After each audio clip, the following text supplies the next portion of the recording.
Welcome to the 704 Charlotte Bound Show, man, in conjunction with Tuandon versus everybody.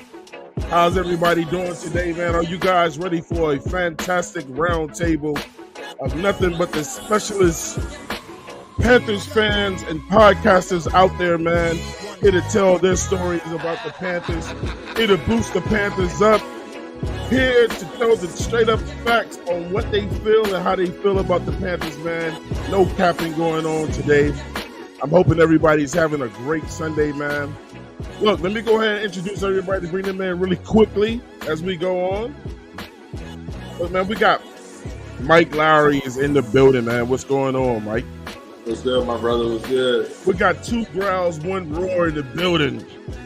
How's it going, man? We got CJ in the building. Yo, what's up? We got C Dougie in the building. Yo. We got D's Ill Skills in the building. Let's get it, C3. Let's go, Tuandon. Let's go, man. Look, we got Uncle Quan in the building. What's up, everybody? What we going? Zone, man. It's your boy Q, a.k.a. Uncle Quan, man. Make sure y'all hit that like button. Let's get this stream going. Come on, man. Come on, bro. Let's get You it. can't talk shit with this, man. We got Panther Pickles in the building. Keep pounding and pound that like button while you're at it. Man, last but not least, we got Tony all the way from Dubai in the building. Yeah. Y'all know what it is. Got 6 in one hand, half a dozen in the other. Guess I call living. You feel me? Okay. What's going on? Man. I got the little dope sound also, man. But man, y'all ready for a dope round table, man? Already. Hey, look, guys. I already talked to the guys, for everybody that's joining today, man. The guys, look, we're going to go with the questions. We're going to make it real fun for the guys today and fun for you. The guys are going to pick a question, a number between 1 and 18. And I'm just going to moderate today, man. I mean, this is your show. This is these guys' shows. This is the show out there. Why do we call this show the Sophomore Roundtable today, man? These guys are all still working hard, up and inspiring. Usually these guys are kind of between 1,000 and 2,000 subscribers. Man, look, you should be listening to all of these guys. The purpose of this show is to let you know it's not just the big names out here. You should be listening to all of these guys. You should be subscribed to all of these guys before this show is over and wonder why they're out here doing what they're doing, making a name for themselves. A lot of you guys already know these guys, but there's people out here that don't know these guys, man. And I want y'all to see how special they are when put to the test and how they do their thing, man. It's going to be an incredible show. Look, man, now for the real introductions, bro. Now for the real introductions. So look, man, we're going to do it like this to really bring them in just to get a quick little update on how they do it, man. Showed a couple of clips from the beginning of the offseason. Dan Morgan, Dave Canales have been knocking it out the park with priority free agents. Now the draft has been completed. Rookie minicamp starts this Friday. Now we're about to start having live action with the Carolina Panthers, man. We have two great special guests joining us tonight, and we will have a panel opening as well tonight. We have our guy Edgar from Twitter, or X if people call it, and we have our guy Ricky joining us here later, man. But I'm gonna bring my guy Edgar on so he can. I officially welcome to the show, man. C. Dougie. What's up, Doug? Is in the building, y'all. Y'all give it up for my man C. Dougie in the building right now.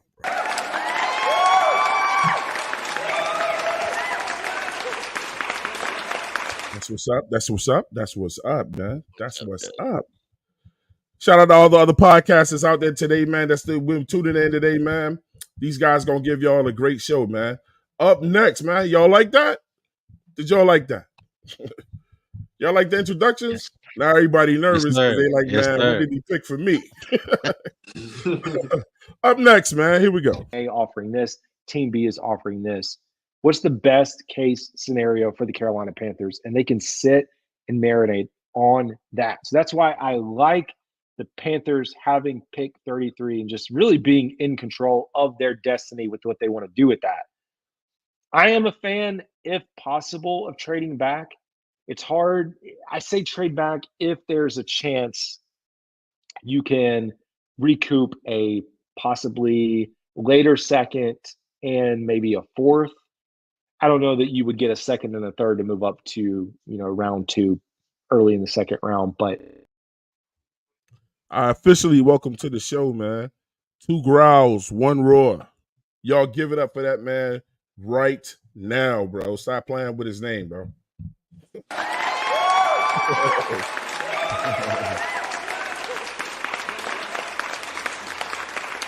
Y'all give it up for him, man. These guys will tell you all how to find them at the end of the show, man. So make sure y'all don't go away, and we're going to be ready, man. So up next, I'm doing the one-man engineering thing today, bro. Up next. Let me see who I want to pick next, man. Okay, let's just go right to it, man. Here we go. And that was over like the last year and a half. That's crazy. Well, that's not bad, but that is kind of crazy though. But. Yeah, I asked my mom, I was like, is this normal? She was like, no, son, that's about right. But I know I never was paying over 150 period. Yeah. So what happened was when I finally got my own, when I had finally went and got my own insurance, I expected to pay like one something because when I was under my mom's shit, I was just giving her like 100 bean. Right. So then when I had got that's what happened. I officially welcome to the show, man. From We're Just the Messengers podcast, old Mike Lowry. What's going on, Mike? What's going on, brother? How you doing? I give it up for my boy Mike, bro. I'll give it up for my boy Mike, man. Go check that man out on We're Just the Messengers. Who's next, man? We winding it down? All right, let's do it like this, man. Now, it's easy for us to say something just because it makes us feel better. I'm 57. It'd be really easy for me to say to cut that young bastard. He don't like the game. He don't want to play. Fuck him. It would be easy for me to say that, but it's probably incorrect. So I ain't gonna say that. Harris Marshall, exceptional, won earlier in last year. Did Terrace Marshall talk to the media at the end of last year? Did he make any not really. conversations with any media person? He No. hasn't. He's kept his mouth shut. Hey, man, from the C3 Legion Spaces, man, Panther Pickle is in the building as we only know him. Y'all give it up for Pickle, man.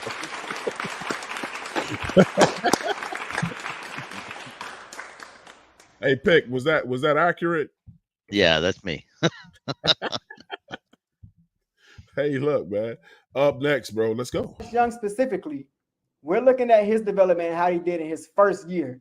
His first year, we cannot deny that those key factors definitely played a part. He obviously had the worst offensive line in the league. We're going to get into all that and more, man. We're going to pull out the film, too, so make sure y'all stay tuned. Walk with me. Pull out your pen and pad. Pull out your notebook and all that stuff. Take some notes. I'm about to take y'all to school real quick, and then we're going to open up the panel at the end. So let me go over these points in the film, and y'all hanging there with me, man. But look, these key factors do play a part into to Bryce Young's development. Now, a lot of people will call these excuses. Officially welcome to the show, man. Let's From go. the Panthers experience, man, Uncle Quan is in the building. Y'all give it up for my man Quan, bro. Hold on, man. Let me get that. Twan, get on the clapping, bro. Let's give it up for him, bro. Let's get it, baby. Let's get it. Let's get it. Let's get it. Let's go. I got you, man. I got you.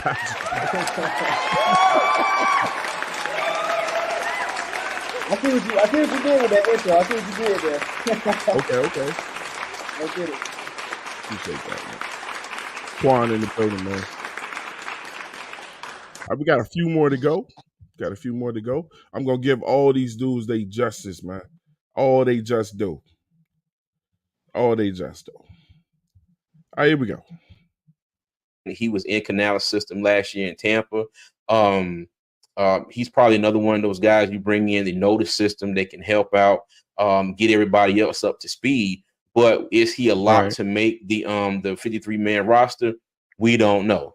So, but I hope that kind of answered your questions from a two fans in the stands perspective. Well, a CJ from two fans in the stands perspective. So I hope that kind of answers your question. Let me just add on to that last part, which wide receivers make the roster. I think honestly, we have the opportunity to see a big turnover in that wide receiver room, just as we saw with the defense when it came to free agency and who we decided not to sign, who we decided to cut. Officially welcome to the show, man. Two fans in the stand, Tony and CJ. Y'all give it up for them dudes right now out there bossing up and getting that work in. Give it up for them dudes right now. What's going on, everybody? Yeah. Clap it up. Get loud with it. Yes, sir.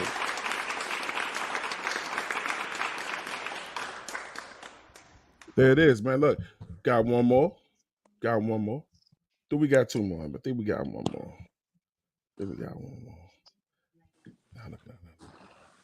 Yeah, I'm gonna do it like this. Here we go. Had Julius Peppers in those seasons that were successful, the logo for the Panthers absolutely was feared, and that defense was a different kind of animal with Julius Peppers on the field. It's rightfully so that he was inducted into the Hall of Fame, and finally, all of us Panthers fans can celebrate having our first drafted player in the actual Hall of Fame. Now we've got other members in there, but those members weren't originally drafted by us. They had played with other teams before they got here, and that's largely because we were an expansion team for the NFL. But I'm excited about this. I think this is great for the Panthers fans in general, and I hope that fans spend some time looking back at what Julius Peppers was able to accomplish. One more person, man, from the C3 Army. I officially welcome y'all to the show, man. My man, D's Ill Skills. Officially welcome this Let's go, Tuandon. We're going to have a great show tonight. We're going to have a great show, brother. All these great people on the panel. Let's rock this thing.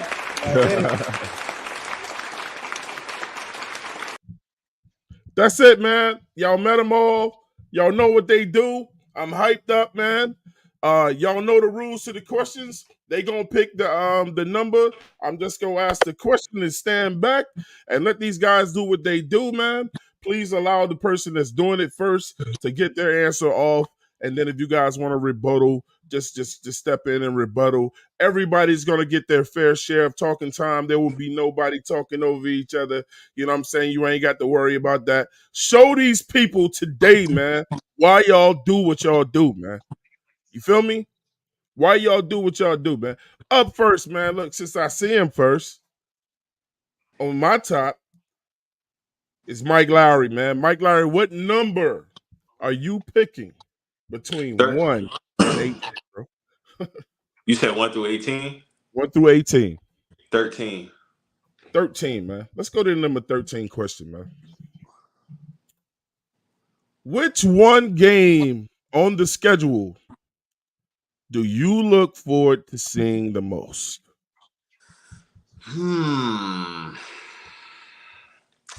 That's honestly a tough one, man. I might sound crazy. I'm gonna go with the Chiefs, man. I'm gonna go with the Chiefs. We're gonna go ahead and just set the tone, man. We're gonna set the tone. I'm excited about that. That's not me saying I have high expectations, but I want to see how we fare against, Super Bowl champs. The last time we played the Chiefs, of course, is 4 years ago when they was defending champs.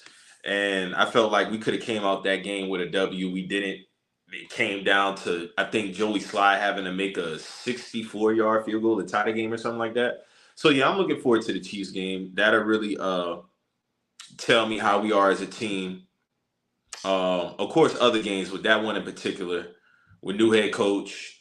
Of course, the whole offensive side of the ball is not completely, but it's for the most part different. So I'll be interested to see. Fantastic, man. Anybody else want to rebuttal on that one? I'll go to Bucks. The reason why I say the Bucks is I know everybody's answer is probably going to be the Chiefs with them winning the Super Bowl, Patrick Mahomes coming to Charlotte. But the reason why I say the Bucks is to see what Dave Canales can scheme up against his former team. How can he scheme up against a Ties Bowles defense? And it's a divisional opponent, and they won the NFC South last year. So I want to see how can Dave Canales really get in his bag, be able to call plays, which he did call plays in Tampa, but he wasn't the head man. So I really want to see, was it really Dave Canales that helped Baker resurge his career? Or was it, Baker being Baker and he just is in a different system? Then on our side with it, I want to see how Bryce Young is able to work with our head coach and now supposedly the quarterback guru head coach and Dave Canales playing against the Tampa Bay Buccaneers. Excellent answer, man. I feel that too, bro. Look, man, first of all, let's go ahead and shout out my man 2 Block already, man, in the building. You know what I'm saying? Shout out to 2 Block with the $20 cash app, man. We really appreciate it over here, 74 Charlotte Brown Show, man. And I wish I could just, and I'll get all these guys names and things, man. But I'm telling y'all right now, whatever this show makes tonight, man, I'm gonna divide it by 8, and I'm sending it to all of these guys, man, for their time tonight, bro. I promise y'all, man. I promise y'all for their time tonight, man. So shout out to 2 Block, man. He said, "Go Indy, much love, family. Keep pounding." Yeah, he took a shot at me. You know what I'm saying? my Knicks didn't do so well, man. Hey, look, man. Up next, man, we got my man from 2 Growls, 1 Roar, man. What number you picking today, bro? Let's go with Lucky 9. That was number 13, so let's get rid of that one. So, all right. Okay, what number you got? Let's go with 9. Number 9. Yes, sir. Here we go, man. How do you feel about Fox Sports replacing Greg Hardy with Tom Brady? Great question. I just did a 2-minute clip on this, and so I haven't shared it, I haven't posted it, but I'm glad to talk about it. I think we all feel like Greg Olson, fantastic job in the booth, amazing job for Fox. Yes, we're Panthers fans, we're going to be homers, but I think even outside of Panthers Nation, people feel like Greg Olson should have been able to retain that number 1 job. Bad news is Fox, I think, didn't think he was going to perform as well as he did. So they see a big name in Tom Brady. give him $300+ million, and now he's your number one broadcaster. I think the heat's going to be on for Greg Olsen. I don't know what his contract looks like with Fox, but I would assume there's going to be a lot of people in the market that are going to be looking for him and his talents. And I hope, as a Panthers fan, I want to. We got him frozen a little bit. I agree with him, though. I agree with him. No, you're back. You're back. You're unfroze. Go ahead. Oh, sorry. I don't know where I cut off, but yeah, that was kind of the short view of it. No, it was very quick. You had just cut off when you got ready to do it. Pickle, what say you, man? Yeah, I agree with him. I think in the end, and I believe Fox is going to regret this. I think that I think in the end they're going to try to re-promote him back to number one. I don't think he's going to go without a big hefty. And if I was him, as soon as the contract's way, I'd go somewhere else just to spite Fox. They won't let us have nothing, would they? Not even the commentators. No. They said y'all can't even commentate. No Monday night games, none of that. Yeah, see, Tom Brady rip us off again. Every time we get ripped off, Tom Brady's behind it. Here you come, man. Facts. Hey, look, man. Next, let's go with these ill skills, man. What number you gonna pick, bro? I would like number 17 for Xavier Legette and Jake Delhomme. Well, here we go, man. The Panthers have no primetime games. We're just talking about it. Is it a sign of disrespect or did we deserve it? Well, unfortunately, Twan, 2-15 was our record. Those players that put that tape out there, that's what they earned on the field. And the league rewarded them justly. We got no primetime games. But the good news, the silver lining in that, is that Dave Canales is excited about that. He wants a normal schedule. And as the leader of a football team, I don't blame him. I would want that same normalcy week in, week out, especially on a team that's rebuilding like the Panthers are. Hopefully, we can find some normalcy this season with that regular schedule and find ourselves some wins. I did notice that we did have more 4 o'clock games this year than we did last year. I'm not too disappointed about not having to play Thursday night football. That's a short week and is always a disaster for a team, especially a young offense. A lot of rookies in key positions, hopefully, for the Panthers this year. And then looking at them, it's going to take them some time to gel. So I'd rather those rookies have that normal schedule each and every week without the hectic rush schedule of going into a Thursday night game or something like that, or they may not even be ready for prime time for that matter. So let's just take this time to develop and grow in each and every week, Twan. Man, that was an awesome answer right there, bro. Anybody want to follow up on that? Anybody else think? Hey, I 100% agree. We do not deserve a prime time game at all whatsoever. Yeah, I agree. There's a lot of Panthers fans out there crying about this, man. Hey, I'll say this, man. I feel like it works in our favor. Like they talked about when I was watching, I can't remember what it was. I was watching something where it was like behind the scenes. They was talking about the schedule and stuff on the phones. But it works out in our advantage because we don't have any short weeks. We can literally have a full week. We can hit the ground running every week in practice. And that'll help these guys kind of get on a consistent schedule. And they won't really have like too much, outside factors or having to rush their process every week because they have a short week. So I would say it worked out in our advantage. I mean, like y'all said, we haven't earned anything. We only won 2 games, so we don't deserve a primetime game. Let's be real, man. We don't deserve it. Let's earn it. Let's go out. Let's go off the schedule first, and let's see how we do this year, and then we can talk about primetime maybe in come playoff time. Anybody think we did deserve it? I go ahead, Pickle. Go ahead. Oh, my bad. I just wanted to say, Twan, you're right. A lot of fans out there are upset about it, but that's where I think education goes into play. A lot of us and a lot of the bigger podcasts, we just need to re-educate these fans. A lot of these fans just need educated a little bit.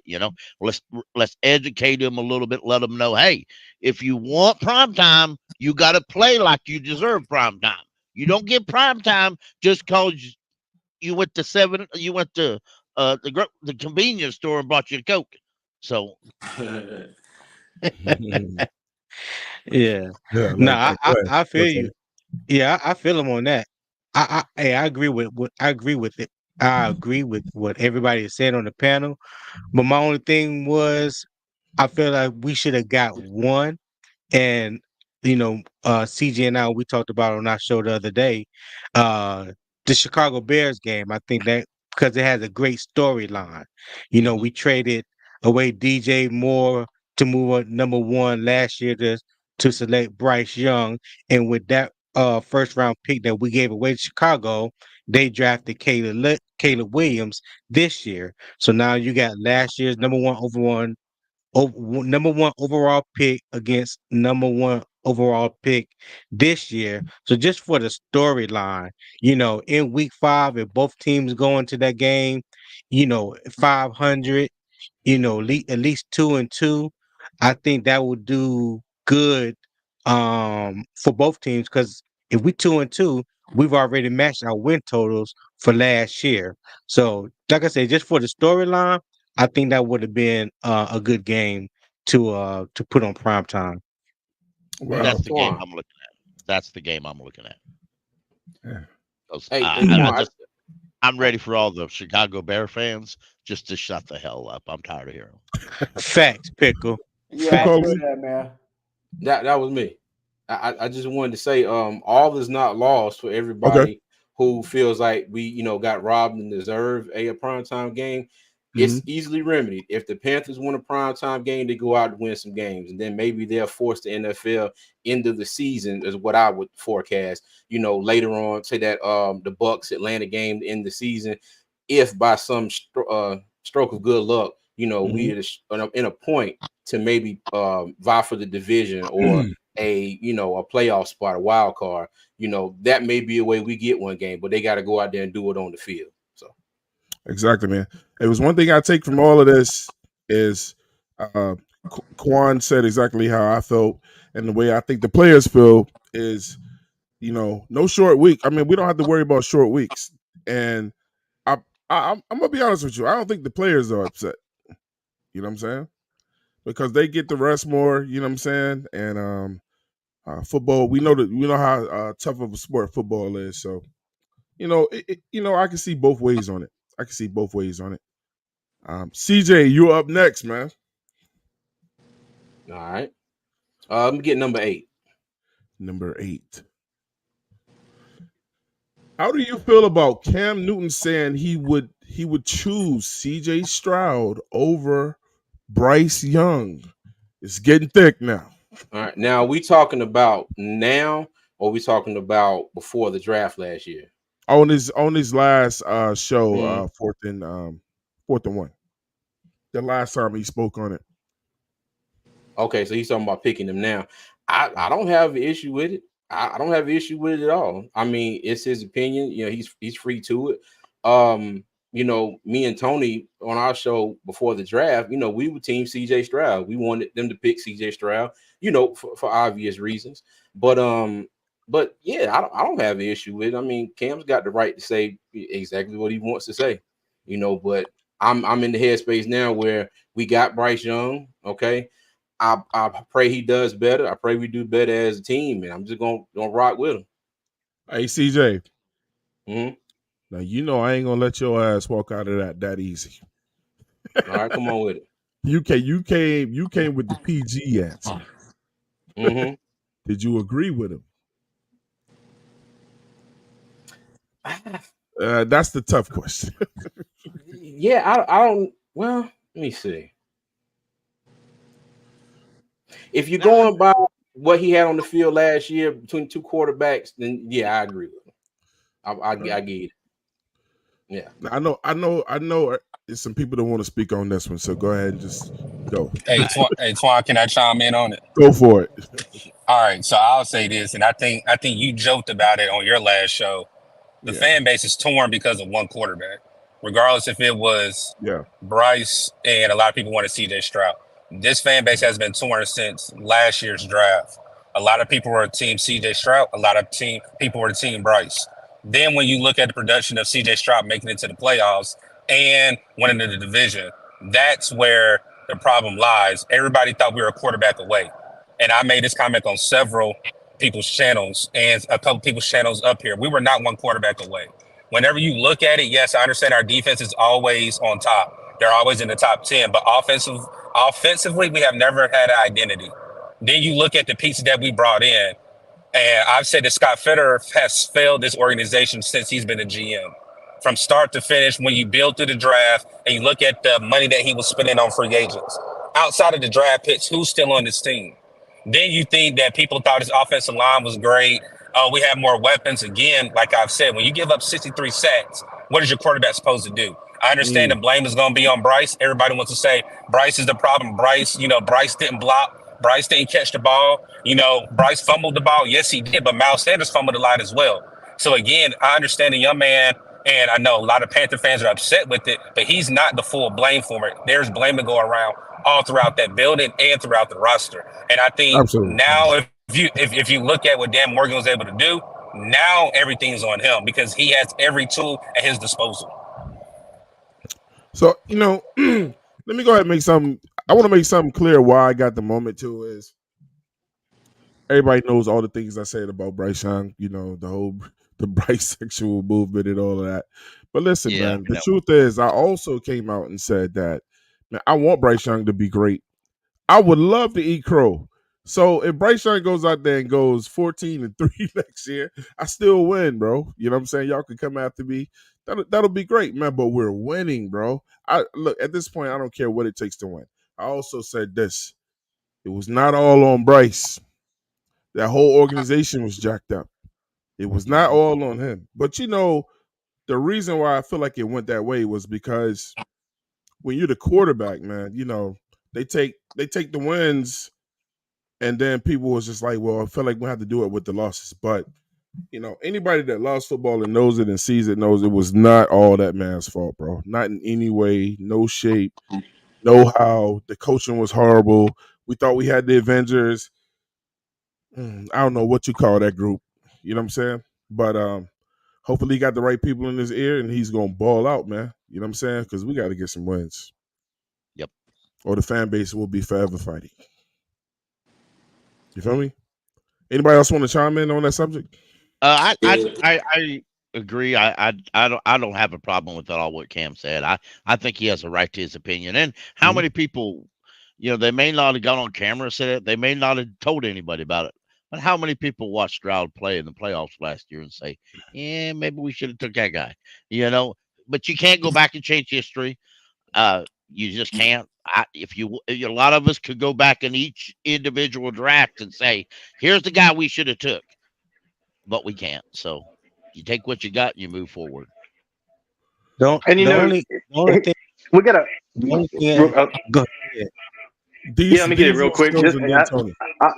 I'll hand it right back to you, Tony. All I was going to say is we got a room full of podcasters here, and that's what Cam Newton is now. Cam Newton's a podcaster. Sometimes you have to say controversial things to stir up a little bit of engagement or to stir up a good conversation and get people talking about the situation that you have at hand. Go ahead, Tony.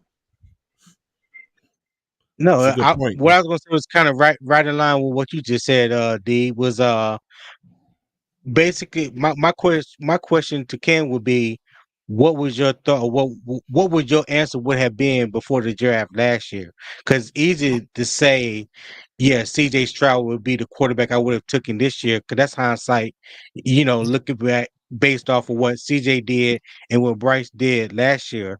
But before the draft, which quarterback would you have taken? That to me would be a more honest question, and I would love to hear what his answer would be on that. I agree with that, man. I agree with that wholeheartedly. Anybody else? Anybody else on this subject? Quan, you just picked, right? No, I didn't pick yet. All right, here we go, man. Let's go with Uncle Quan. Quan is going to make a pick for the next question. What number you going with between 1 and 19? It was 1 through 19. Let me go with my lucky number 4. 4. Here we go, man. Number 4. Here's your question, man. What style of offense and defense would you like to see the Panthers run this season? Oh, nice. Well, I was looking at the film with Dave Canales, specifically his playoff run against the Philadelphia Eagles and the Detroit Lions, and I saw Dave Canales spread the ball around a lot. I mean, a lot of different guys touch the ball. I don't really know a specific scheme to that I really want, but I do like what Dave Canales did. His philosophy in those games, man. He spread the ball around. He got the ball out of Baker Mayfield's hands very quick. He ran the ball. He did a lot of motions to a lot of pre-snap motion to throw off the defense. Just have dirty eyes with the defense. So as far as the offense go, I just want to see a lot of people touch the ball, man. A lot of different people touch the ball, which is why I think they went with these guys in the draft with you went with Xavier Legette, you got Jonathan Brooks, and then you got JT Sanders, who are all guys that can contribute in different ways at different positions. So I think Dave Canales is going to contribute the ball in different ways. I mean, I think we're going to see a lot of RPO situations and stuff like that, just where you can get the ball out quick and kind of force the defense to kind of back off of those pressures. So that's what I want to see on offense. As far as the defense, I mean, I'm going to just let Evero cook. I don't think we need to change anything. Obviously, we got some new pieces in here. I trust Evero to be able to work with these pieces because he's shown me last year that he can work with some backups just fine. So you bring these new pieces in here, I think we're going to be just fine. So let Evero cook in that 3-4 defense. I think we're going to be just fine. Was Quan ready for that question or what? Oh, my God, bro. Excellent answer, man. Anybody else want to follow up with that? I think I agree with what he was saying on that. I'm just interested to see finally us. We got to get some points on the board, man. Like of course our defense hasn't really been the main issue over the last three years or so. Of course we got some new faces on defense. I think we may struggle somewhat on the edge, but I think with Evero he'll be able to put something together to where we're not hurting as bad. Offense, I'm just looking for some consistency, man. in whatever form that is. I do not want to see a bunch of screen. I will say I don't want to see a bunch of screen plays though. I don't.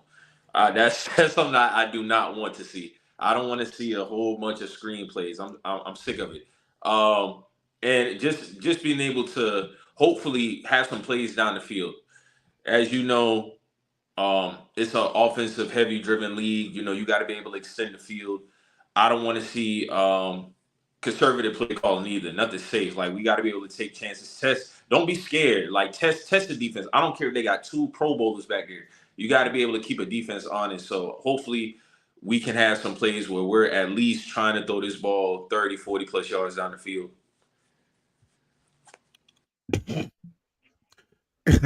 Great answer. Agree with that. I'll be honest. You know, I'd like to add on a little bit. You know, for the offense, I don't have real high expectations. I just want to see watchable football. I want to see a team that can produce some points on a consistent basis, even if they're field goals. I just want to see a team that is somewhat productive on offense. On defense, I do have more expectations, though. My first expectation is I want to see a defense that can stop the run. When we've got teams running on us on 3rd and 7 and getting first downs, there's no way to get off the field. We're trapped, and the offense doesn't even get a chance. And when they do, they bungle it anyway. So I want to see an offense that doesn't turn the ball over and consistently moves the football. And on defense, I want to, first of all, stop the run. If we can stop the run, then maybe we can start to call some turnovers. That's the other thing I wanted to see on defense. We were last in the league in interceptions, and I don't believe we forced many fumbles either. And I don't believe we were very high in sacks. I think we were low in the league in that as well. So I want to get to the quarterback. I want to see some interceptions. I want to see some forced fumbles by this defense that can also stop the run would be my key to that. Man. If y'all are not subscribed to all these channels, man, y'all cheating yourself. I am looking forward to seeing Derek and William. Who did we get in for? Was that Ashawn Robinson? Ashawn Robinson. I'm looking forward to seeing that pairing on the D line for sure. I think that'll definitely help with that run defense for sure. That's the one I'm really looking forward to. I know we not going to be as strong in the secondary. Hopefully JC can stay healthy. Linebacker, that's going to be, of course, kind of average, mediocre, but it definitely starts up front. Definitely. Mm-hmm. How many of you guys, man, this is a bonus question right here. How many of you guys think that we're loading up on running backs because they're going to take the ball out of Bryce's hands a lot? No, I think that was more so Miles and run that ball a lot. I don't think it's necessarily with the run. Go ahead. Go, anybody. No, good. I mean, does the run game help Bryce? So it's not totally dependent on him. Yeah, I don't Yeah, think it's I think it necessarily does. to take the ball out of Bryce Young's hands, but like you No, just I'm said, not it's talking really about to help completely out. just, get a real run game established. Right. Right. And I mean, that's what Dave Canales said he want to do. He want to establish the run game. And when you have a good run game, that can put stress on the defense. When you got them playing up, it opens up the top. So when you're able to run the ball, you're pretty much controlling the tempo of the game, and you can pretty much control what you want to do on offense as far as shot plays and stuff like that. So run the ball and get these defenses to stress, get them tired and worn out, and you can do whatever you want to do with that defense. It's really just a game of chess at that point. Yeah, a good running game. My bad. Go ahead. A good running game will draw a safety into the box. As soon as that safety into the box, you got a tight end 1-on-1 with a linebacker or one safety, and it opens up holes in the passing game if you bring that safety into the box, providing the quarterback can get the ball out quick and accurate. But it opens up so much if it's handled correctly and you don't run the football. I believe Canales and this staff knows what they're doing. So. Yeah, we got to get out those. We got to get out those second and longs, man. We got to get out of them. Like those second and longs, you won't be able to experiment with nothing if you can't get out of second and long. So if you establish, rather it be the pass to run, of course the run is more favorable because it's not a lot of pressure on Bryce. But like you said, it opens up the playbook. So we getting into 2nd and 4, 2nd and 3. You can pretty much play around with anything. But it all starts up front with the O-line too. That goes into the factor of the run game. Of course, we signed 2 guys. We signed 2 guys in the offseason I'm excited about. Hunt and I can't remember my guy's name for Seattle right now. Damian Lewis. I will say though, because I do have to say this because last year I was on Tuandon's show and I got to eat crow. I was so wrong about Ekim. So I'll go ahead and I'll eat crow on that. I ain't gonna throw him away completely. But I do have him on watch. He is on severe watch this year, so I expect. Which player are you talking about? Ekem Aquanu. Oh, okay. So he's definitely on my watch list this year because I expected way better from him last year. So, but I do have him on watch this year because last season was definitely it wasn't it, and I expected the O-line to be better. So, if he gonna take care of Bryce's blind side, he got to get better, bro. He got it, but I trust that he will. Yeah, he better hope he does. What about you 2 Growls? What you think? Hold on, I'm trying this again. I was going to say I may have to flip the camera off. First of all, shout out to Mr. Whoever in the chat who says I put out garbage content. Just want to say appreciate you. Glad you're here tuning in. Want to let you know that, hey, you're talking to a guy that calls into ESPN Wilmington to report on the Panthers. So I appreciate it. I'm glad you're here to drop a comment. So we'll keep it going. Anyway, speaking specifically, I'll call you out. I don't care. You blocked me on X. I don't even know who you are. So welcome to the chat and let's bring it on. Let's bring on the fun. Who said that, man? Let me get them out of here. Whoever, Mr. Strats. I don't even know who the person is, but I will call you out specifically if you're going to call me out saying I put out garbage content. I'm not going to do it. I'm not going to put up with it. But anyways, I mean, for me personally, when just taking a larger look at this, yes, I think we are going to see a push for the run game specifically, bringing in all these backs. I also think the wide receiver position is going to open things up this year. I mean, you can go out, whether we talk about the open rate for Johnson, whether we talk about Xavier Legette, how he's going to get involved in this team, and how the running backs are going to play into the passing game. I've said this on a few shows if people follow it. The 3rd leading receiver for the Tampa Bay Buccaneers in yardage was a running back. So I think getting running backs involved is going to be a lot more than just running the ball. But the good news is there's only one way to go, and that is up. When you have the 2nd worst offense in Panthers history in points per game, there's only one way to go up. So I'm excited to see what this team can do. Excellent answer, man. Excellent. Hey, look, man. Don't bring that clown shit into the chat in here, y'all, man. Let these guys trying to do something positive. If you ain't got nothing good to say, keep it to yourself, man. Or we'll just get you up out of here, man. That's not cool. These guys work hard. You know what I'm saying? It's easy for you to sit in a chat and say something and don't nobody know who you are. You know what I'm saying? Hey, Twan, before you move on, let me just say one thing about everything. Like what everybody said is good. Having stocking up on the running backs. Looking for a good running game. But people watch our show. One thing that I've always talked about is definitely the trenches. Because if the trenches ain't right, none of that run game or pass game is going to matter. Like we said earlier, I think that was Mike that mentioned that bringing in Robert Hunt and Damian Lewis, those were two key free agent additions. But the one thing that I wanted Carolina to do, and I was hoping that they would do in the draft, was address the center position. Now we go from Bradley Bozeman, who was a big body hog molly type at the center position, but he didn't have that athleticism to run that wide zone scheme that Thomas Brown was trying to implement last year. Well, Dave Canales run a system similar to that. If you look at a lot of the runs that Rashad White had last year with Tampa Bay, it was wide zone. So having you someone that's athletic that can move at the center position and also be stout enough to help you when you want to run north and south. I think that was a position that we should have addressed that we missed out on, because I think now you're putting a lot of stock on Austin Corbett coming back from a torn ACL and the MCL sprain to be your starting center. And then like who is the backup to him? You know what I mean? So to me, yes, we addressed the two guard positions, but in my opinion, the center position is still kind of suspect until we see how it plays out in the preseason. I think that's a position to watch. Okay. Hey, and they That's also incredible. said that Brady Christensen is getting snaps as the backup center. And Austin I'm with Corbett it. already scared me enough. That's icing on the cake for me. Exactly. So, man, that's great, man. That's awesome. Pickle, it's your turn to pick, man. Wonderful. It's your turn to pick. Give me number 9. I think somebody picked number 9 already. Oh, okay. Well, give me number 5. Number 5? Number 5. Here we go, man.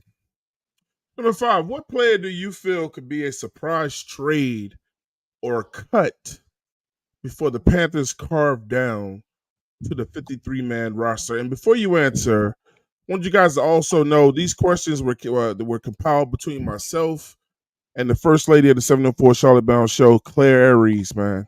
And you know what I'm saying? And y'all know the work Claire put in out there, man. So congrats to her as well, man. So this is not shout all out me to with Claire. the questions.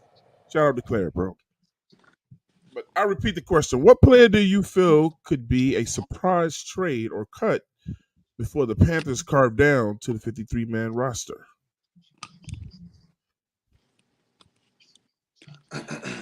Pickle? Miles Sanders. Is that a surprise? If it ain't, I got another one. Trade or cut? Cut. Ain't nobody gonna take that damn contract.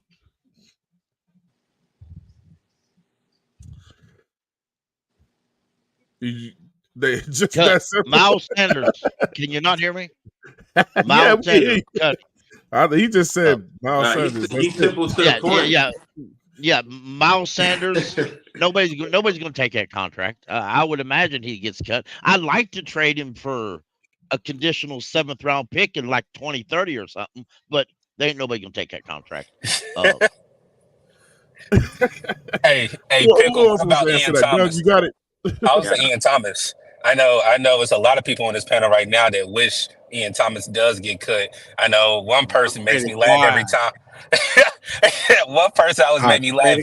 He said he is a CIA agent, that he got some inside information on somebody, but I really think like Ian Thomas and Miles Sanders.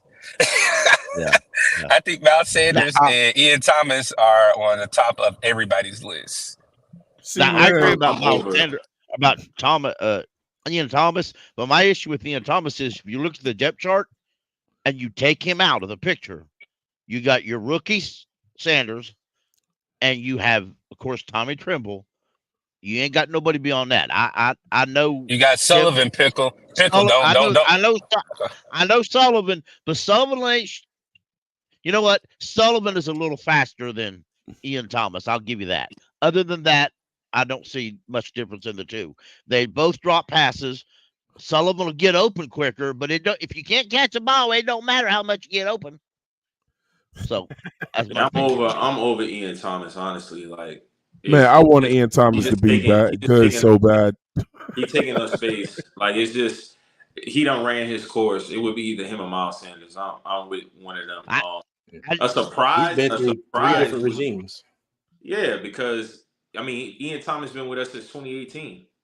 Yeah, it wouldn't. I'm glad CJ said that because I'm glad CJ said that because I want to come back to that really quickly. CJ just said something very, very important. He survived how many regimes? He was Rivera, Rule, Frank Wright, and now he's with Canales. So really, we should be asking the question: how does he keep 14. surviving? It must be something that they like.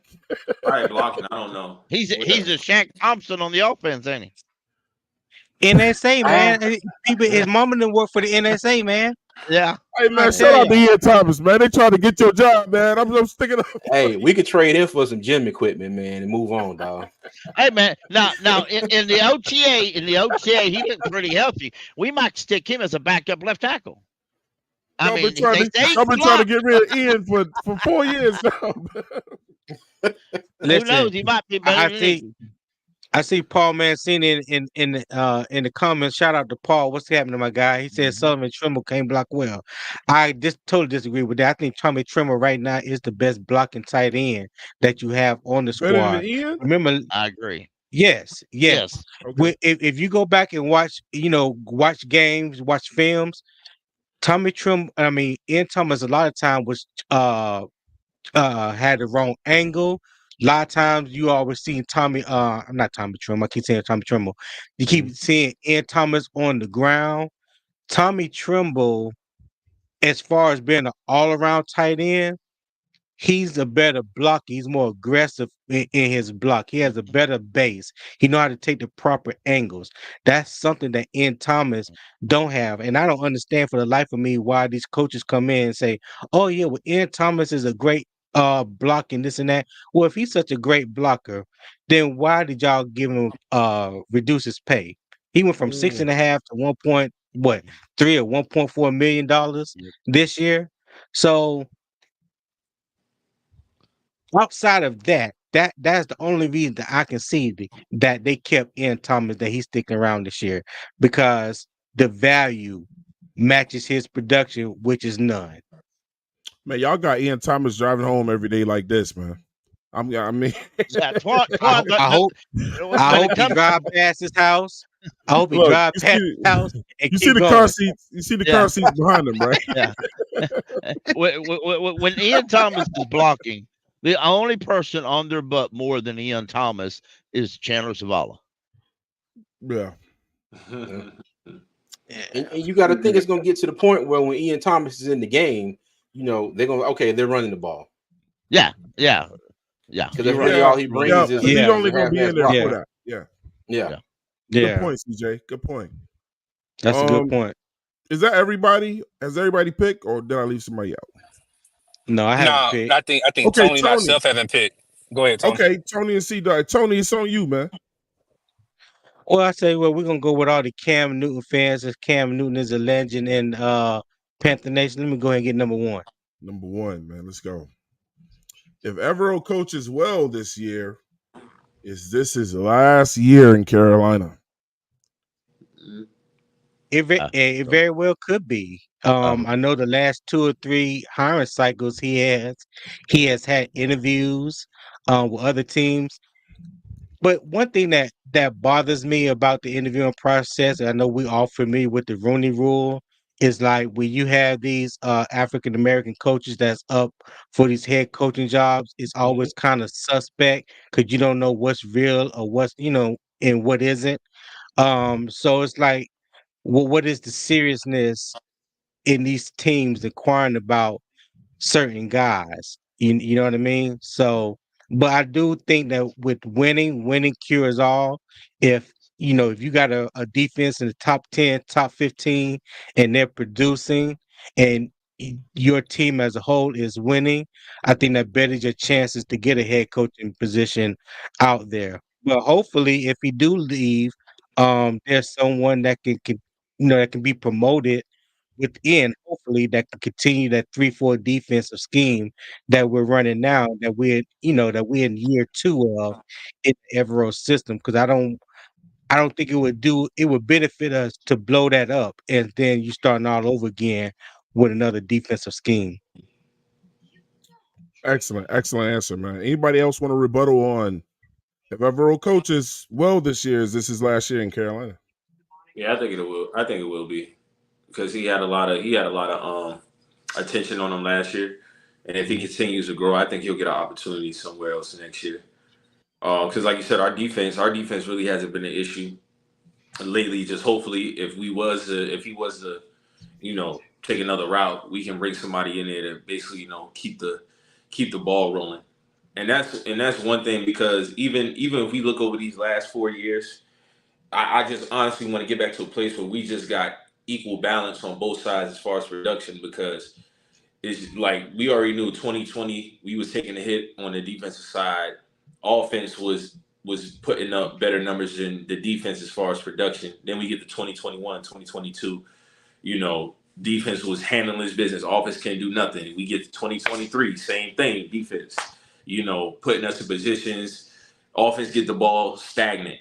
So I'll be happy for Evero if he does, but at the same time too, hopefully we could just get somebody in there who can just consistently keep it going. Okay. Hey, now didn't the Panthers block him from interviewing with somebody this past offseason? Yeah, because he in the contract. Yeah, as a DC. Yep. Okay, DC. Okay, yeah. Yeah, they He was wanted almost him out here after this last year. Yep. Which to be honest, if he could have went somewhere else, I think he would have. I think he would have went somewhere else as a DC if he could have. I think he's here because they said, no, you're under contract, you ain't going nowhere else. So he's here. So. I mean, he's the best, coach on the staff. He was the best coach we had on the staff last year. But I mean, y'all gotta look at the pay though. Look at the pay. Nobody's gonna pay him what Carolina paid him. That's one thing that I was gonna say.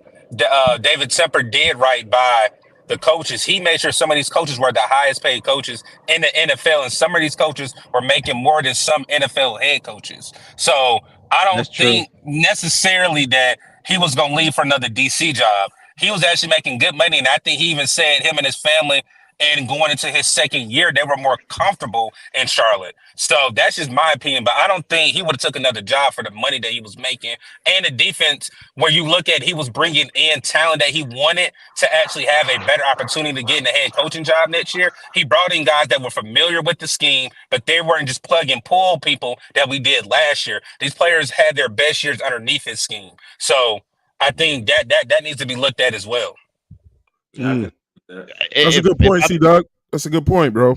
If I may add to one. Go ahead, Pickle. Our outside linebackers, I have a lot of trouble pronouncing his name.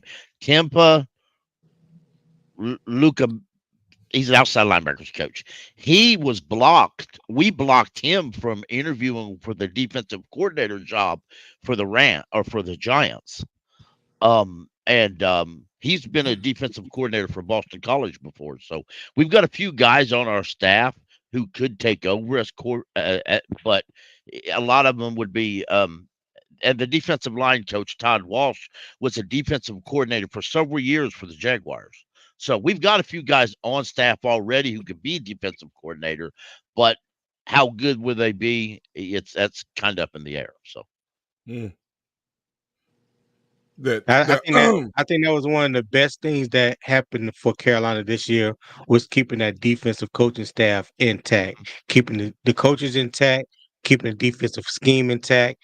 Evero got an opportunity to bring in guys that has played with him before, that is familiar with the system. So there's not a lot of teaching that has to be going that will be going on during this off season. The guys can kind of like hit the ground running. So I think that's beneficial, not only for the guys that he brought in, but for the guys that were drafted and the free agents that was picked up this year that didn't play for Evero. You got these other guys that can help, bring them along in the system. So that was the best thing that happened to Carolina this offseason was keeping that defense coaching staff intact. Adding to what Tony just said, before we go to the next one with C-Doug, the only thing that I worry about and I wonder if y'all worry too about Evero doing well and all of that. Is will the players want to follow him, and will those coaches want to follow him? Yes. And we have to rebuild that defense all over again, bro. One thing the Panthers don't do good is keeping players. Right. Yeah. Hopefully it won't clean house. You know, Right. you can expect him to probably take 2 or 3 people with him. You know what I'm saying? But if there's a key player like Todd Walsh or the linebacker coach Labaku, I'm like you, Pickle, and I can't pronounce his damn last name neither. But yeah, Tim. I think his first name is Tim. But if you can keep 1 or 2 key pieces and elevate them or promote them to defensive coordinator, and they can keep that system intact, I think that's the most important thing, keeping that 3-4 system intact, keeping guys around that are familiar with the players, the defensive scheme and everything. But yeah, I have no doubt that he's going to take somebody with him. Dom Capers is going to go wherever Evero go. Okay. Man, excellent answers all around, man. See, Doug, it's your chance to make a pick, man, with the numbers. Hey, can you hear me? Absolutely. All right, give me 3. Number 3. Do you guys regret that the Panthers not drafting a true quarterback to compete with Bryce Young?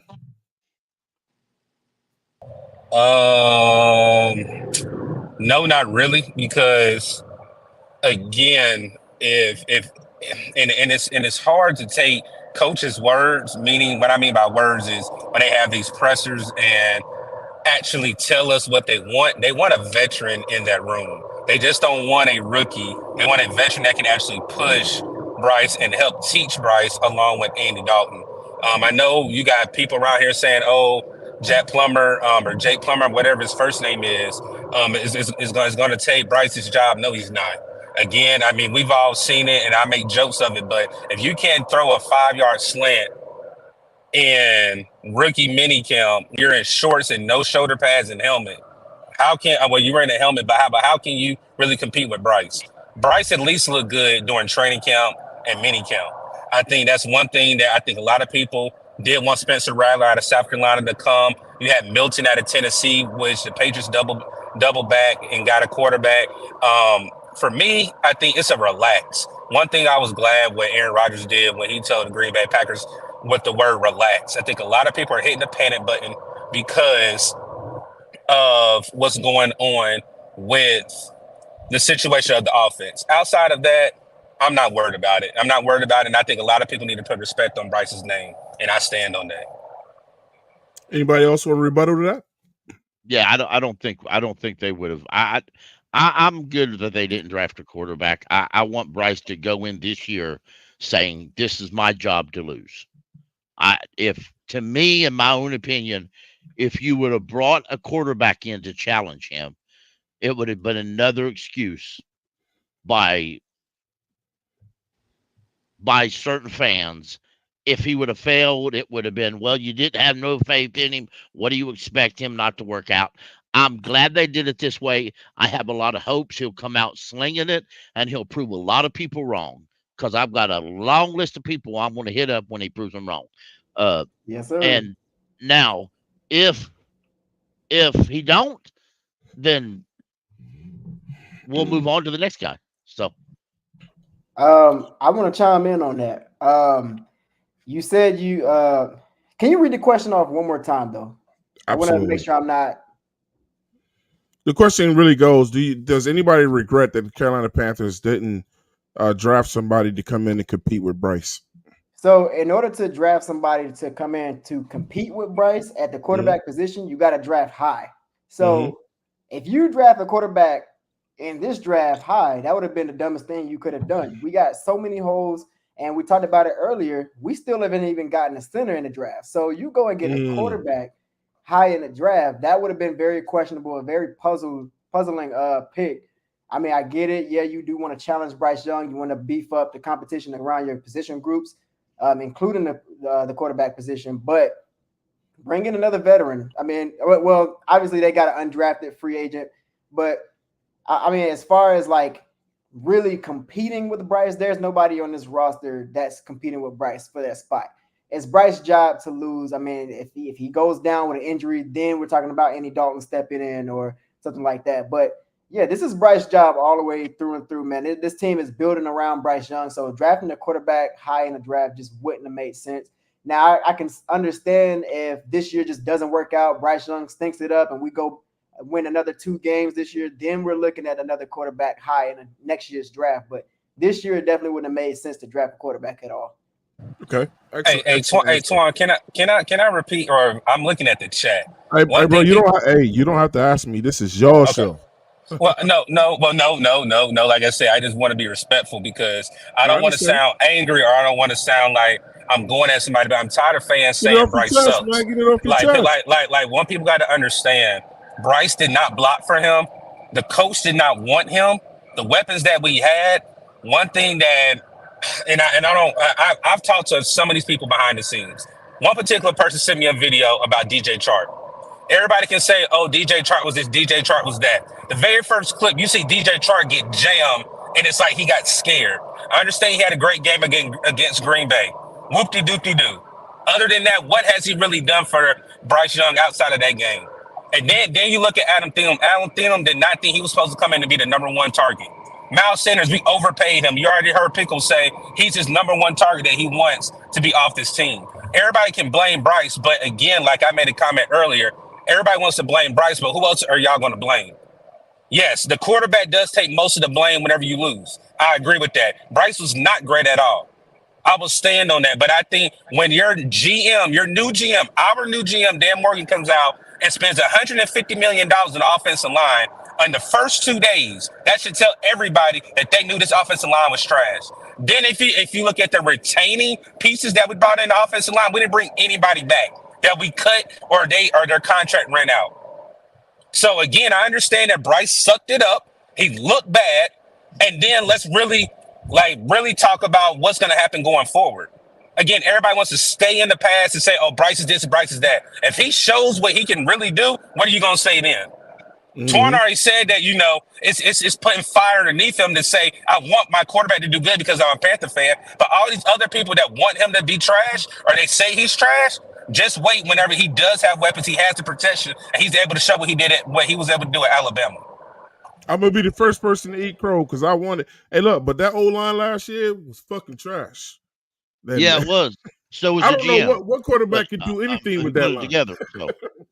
But the GM put it together. He's his biggest threat, and not to vary off conversation, but several people in the chat, folks. If you're going to hate on Bryce, don't stick up for Mingo. If you're going to hate on Mingo, don't stick up for Bryce. A rookie's a rookie. If you look at the best guy drafted last year was supposed to be Bryce. If he struggles, you a fool to think them other guys ain't gonna struggle. Yeah. It's well, funny everybody entitled to their opinion. So yes, I look at it like that. A lot of people with bad opinions. We all know winning makes all this shit go away. You're right. You know what I'm saying? Winning will be a solution. Hey, look, man, I ain't heard enough from Deez, bro. Deez, let me get you speak on this, man. Well, we didn't take a quarterback, and certainly we could have taken one, but we saw what worked out with Matt Corral trying to do that, and that didn't work out too well for us at all, and we even traded up to do so. So, let's look around the division. Do Panthers fans want Baker Mayfield? I don't think they do. He didn't do very well here. Do Panthers fans want Derek Carr? No, I don't. I think most Panthers fans didn't want Derek Carr. And then do Panthers fans want Kirk Cousins off an ACL injury for $100 million a season? Probably not. So, we got Bryce Young. It is what it is. If he wasn't your pick, I get that. And it's like the main thing about Bryce, if you didn't like him coming out of college and then they traded up to draft him, and then we had that abysmal season last year, I see where you're coming from. I really do. That 2-win season and the production we had on offense, buddy, it was tough to watch. And you got to remember that 62 sacks was a record for the Panthers. And the last time that was done was Steve Berline. Steve Berline threw for like 4,300 yards in 1999. And then the very next season, instead of having his return to glory and another great passing year. No, the Panthers' O-line was horrible and they gave up 62 sacks. So maybe next year we'll reverse those stats and Bryce Young will pass and break the passing record. Maybe he'll throw for 4,400 yards. I think that's insane. We probably won't, but it's just something to think about. It's a possibility. Maybe we'll be better. But if you're against Bryce, I understand where you're coming from 100%. But there's not much else in the division to be super excited for as far as quarterbacks anyway. Yeah, don't go out on the fit. Look, man, don't go into Sundays hoping for him to fail. That's stupid. Oh, bro, hey, man, it's already happening. If you take a look at this chat, you got guys in here literally wishing on the downfall. Like they're literally bringing up every scenario. What if Bryce failed? What if Bryce failed? What are y'all gonna say? What if Bryce failed? You never see a what if he actually succeeds. So what if he doesn't fail? What if he does pan out? What if he does pan out? Then what? Yeah. I think with us as a fan base, and I've been vocal about this before on Twan Show. Ever since Rivera got up out of here, it's been a lot of reaction to things quickly from the fan base and from the organization. And you got to understand, and I said this multiple times, when you clean house like that, you're not going to turn the tide like that. Now, last year, everybody, for the most part, I felt like, we would be way better than 2 wins, myself included. It didn't happen like that. But you have to get to a point, and this is why, and I still don't like Tepper till this day. I think he kind of fed into that too, being overly emotional, like making Bryce keep firing. We just can't keep firing coaches for one, and you have to keep Bryce in there. Was I a CJ Stroud guy? Yes, but I also told Twan I'd be happy with Bryce Young too. I don't have no doubts about Bryce Young. He had a bad year. He threw the interceptions, which I think on the other side was good for him. So he looks like a guy who studies tape. He doesn't look like a guy who's going to BS around in the film room. He's going to correct his mistakes, but we also have to have patience as well. So this whole, what if he do this? It's just a negative. And then that continues to feed into the narrative of us not having a consistency of winning. We are here now, so all we can do is go up. I don't think we can get no worse than last year. So you have to ride the shit with Bryce. He's our quarterback. I don't have no doubts about him. But if it's like that, then I'm not surprised, because amongst our fan base, I feel like sometimes we just overly emotional when it comes to certain things. We are. Hey, our fan base is different. Go for it, CJ. I just want to say this. Just lighten this up a little bit. I say this all the time on our channel. A lot of this hate on Bryce Young, it's almost, it feels like it's personal. You know what I mean? Sometimes it doesn't feel like it's straight football. Okay, sometimes it feels like they went to high school with Bryce, went to college with him, and he stole every girl that they ever wanted to talk to, and they still ain't got over it yet. You know what I mean? And I know I'm just throwing that out there, but I mean, sometimes it doesn't feel like it's like I hate him because of football. It's almost like, with everything that was done, bringing him in, trading it all, DJ Moore, first round pick, second round pick. It's like, forget all that. I just hate him as a human being, and there's nothing anybody can say to make me feel different. So yeah, that's what it seems like most of the time. I'm gonna say two things. I'm gonna say two things. I think the grief comes from two aspects. But like I said, I want Bryce to be great because I'm tired of losing. I think the grief comes from two aspects. Whether the people are speaking truth or they're speaking out of emotion, which a lot of people are doing that. I think is CJ Stroud fans that wanted CJ Stroud and didn't get him. And that's where I fell in. You feel me? And then the media told all of us everything Bryce Young was going to be and who CJ Stroud wasn't going to be. And then they're holding on to that. But that's media. That's what the media said. You feel me? I can see if you're pulling it from your own point. But the media will try to start anything, you know what I'm saying, or whatever. When that guy got picked on our team, if he does something bad, I'm going to talk about it. I'm a podcaster. Yeah. But when he does something good, after that Green Bay game, I was in here telling y'all how great that dude looked. That's something promising. We could go on that. And that was with a shitty line. Imagine what the dude can do if he gets time back there. But I think the two aspects with the people that don't care for Bryce Young is that we didn't get CJ Stroud, and that's who they wanted. And then the media said Bryce Young was all world, and they roll with it because a lot of people don't do their homework. You know what I'm saying? But I say again, if you're cheering for him to fail, that's stupid.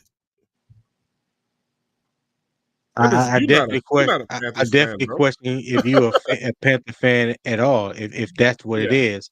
And like I've always said, man, and I keep saying, it. It all starts in the trenches.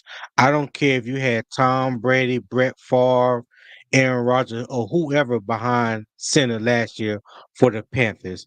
If you play center behind that offensive line last year, you would have got your ass killed. Point blank, period.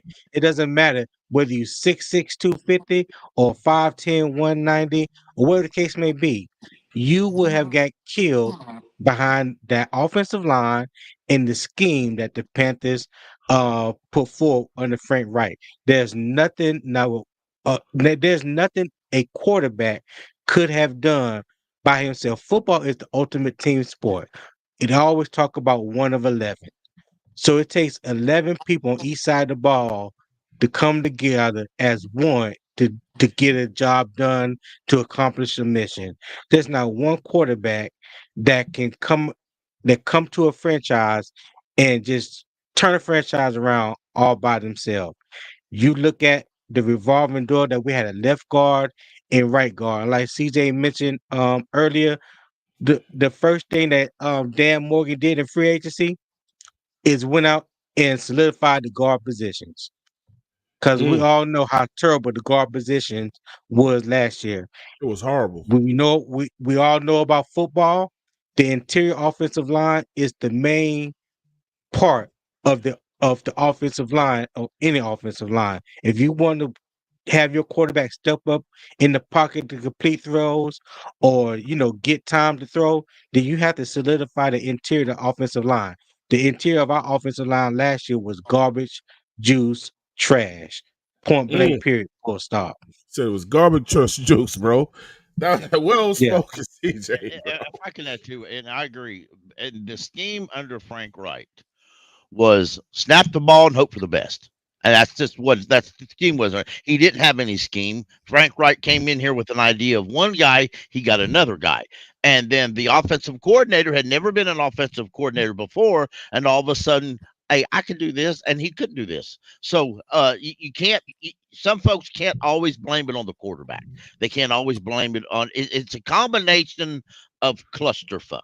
Excuse my French, but that's exactly what it was. And I was a CJ guy, Stroud. On Friday Free For All, I went through war with G Baby and a bunch of others because I didn't want short and skinny. I did not want that guy. My man Diesel Skills wanted what's his name? Anthony Richardson, right? But when we drafted Bryce, I didn't. The fact is, I didn't want to trade up at all, but we did, and I was like, okay, here we go. So I picked the guy I want. We took Bryce. Okay, all right. Well, we'll see how it goes. And I defend who the Panthers players are if I feel they're being mistreated or done wrong, and fans are just going after Bryce, and a lot of it, to me, is just because they didn't get who they wanted. Exactly. That's exactly what it boils down to. Basically, they didn't get who they wanted. Shout out to the real HHENT, man, for the $5 super chat, man. He says, shout out to the channel, hashtag, he's representing the 919, man. Shout out to the real HHENT, man, always showing love. Look, man, we went through everybody, so this is round 2. Gonna come back around to my man, 2 growls, 1 roar. All right. Hopefully my internet connection works. No, you straight, bro. What numbers do we have left? We'll go number 1. 2 or 2. We'll take 2. Hold on, did somebody pick number 3 already? I chose 3. All right, let me get rid of that. All right, so 2, 5, 6, 7, 8, we'll do 10, 2. 11. Huh? We'll go with number 2. Number 2, man. Oh, we go. The Bryce Young read defenses. Great question. After all that talk about Bryce Young, we're going. Hey, look, listen. Some of these, so people know where some of these questions come from. Yeah. It's from just picking up from different things that people have discussed on different podcasts. And No, I love it. I'm just asking these guys. I'm asking the professionals. Tuan, let's be real. Ray wrote you that question, didn't he? No. No. Oh man. Yes, Bryce Young can read defenses. No doubt in my mind about that. I mean, I know we just spent 10 minutes talking about Bryce Young, whatever the narrative is. I think you go back and look at the Heisman winning quarterback that came out of Alabama. And yes, this past year, we just spent time talking about what that was. But I have no doubt in my mind that he has the brains and the smarts to lead this team. Now, all that said, I know this was more of a question around reading the defense, and we just spent time talking about him. I think this is a prove it year. I do think he has to show significant progress this year. And a lot of that ties into just listen to Dave Canales talk. Dave Canales, when he was with the Tampa Bay Buccaneers, evaluated Bryce Young as a quarterback prospect, if you've heard that. Tampa Bay, there was no way that Tampa Bay was going to land him. But the NFL moves fast. You look at Zach Wilson, Kenny Pickett, Mac Jones, Justin Fields. I guarantee you, some people in those fan bases likely liked those quarterbacks, thought those quarterbacks were the future. And here we are 1, 2, 3 years out from those guys being drafted and they're moved off of. But yeah, going back to the original question, I do think he can read defenses, but I do think this is a year for him to take that next step. Can I go ahead and say something about that? Absolutely, man. Go ahead, speak. So, first of all, if you were expecting a rookie quarterback to come into a whole nother level of football play and be able to read all the disguised defenses from all the different teams and be able to pick, be a fucking, excuse my language, and be a fucking hey man, it's your show. Off rip. You expecting this man to be Peyton Manning off rip to know every single coverages? No, especially when you got Frank Wright in your ear and Thomas Brown, and you got all these other guys in your ear telling you all kind of different things. There is no way that Bryce Young was able to pick up every single coverage because these guys are throwing all type of different looks at him throughout the year. This is his first time learning the NFL, by the way. So as he's going, he has to learn this. So could he read defenses? There were some coverages that he could read, and there were some that had absolutely threw him completely off. But that's not all on Bryce Young. That is coaching, and that is a lot of key factors that that took away his ability to be able to effectively read an entire defense in the NFL. But that question is a yes and a no.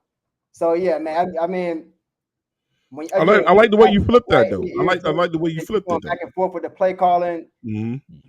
Think about that for a minute. Let that sink in. Would you trust Frank Reich and Thomas Brown to be your coach if you're learning a brand new level of football? No. I think I can answer that for you. No. I think it's just take reps.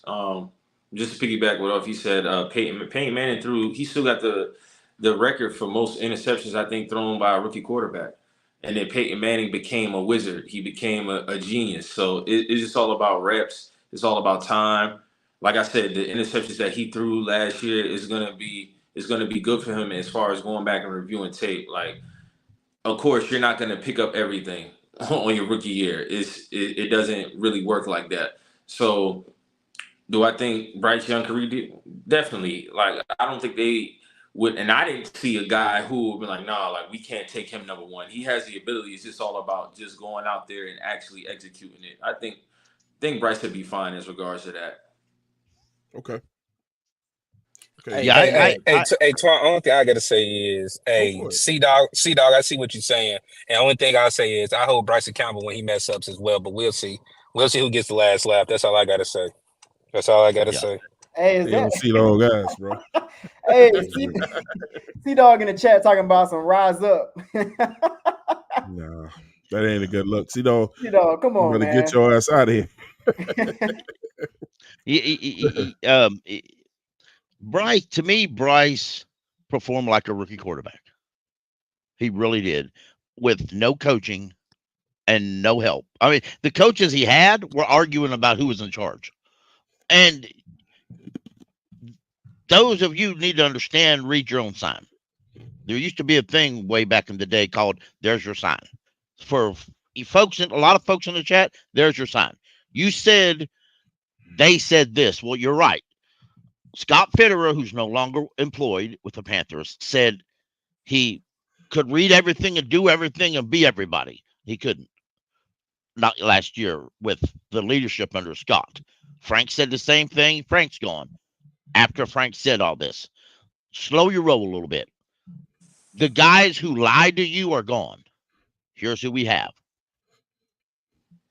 If you don't like him and you don't want to cheer for him, fine. At least hope the team does good.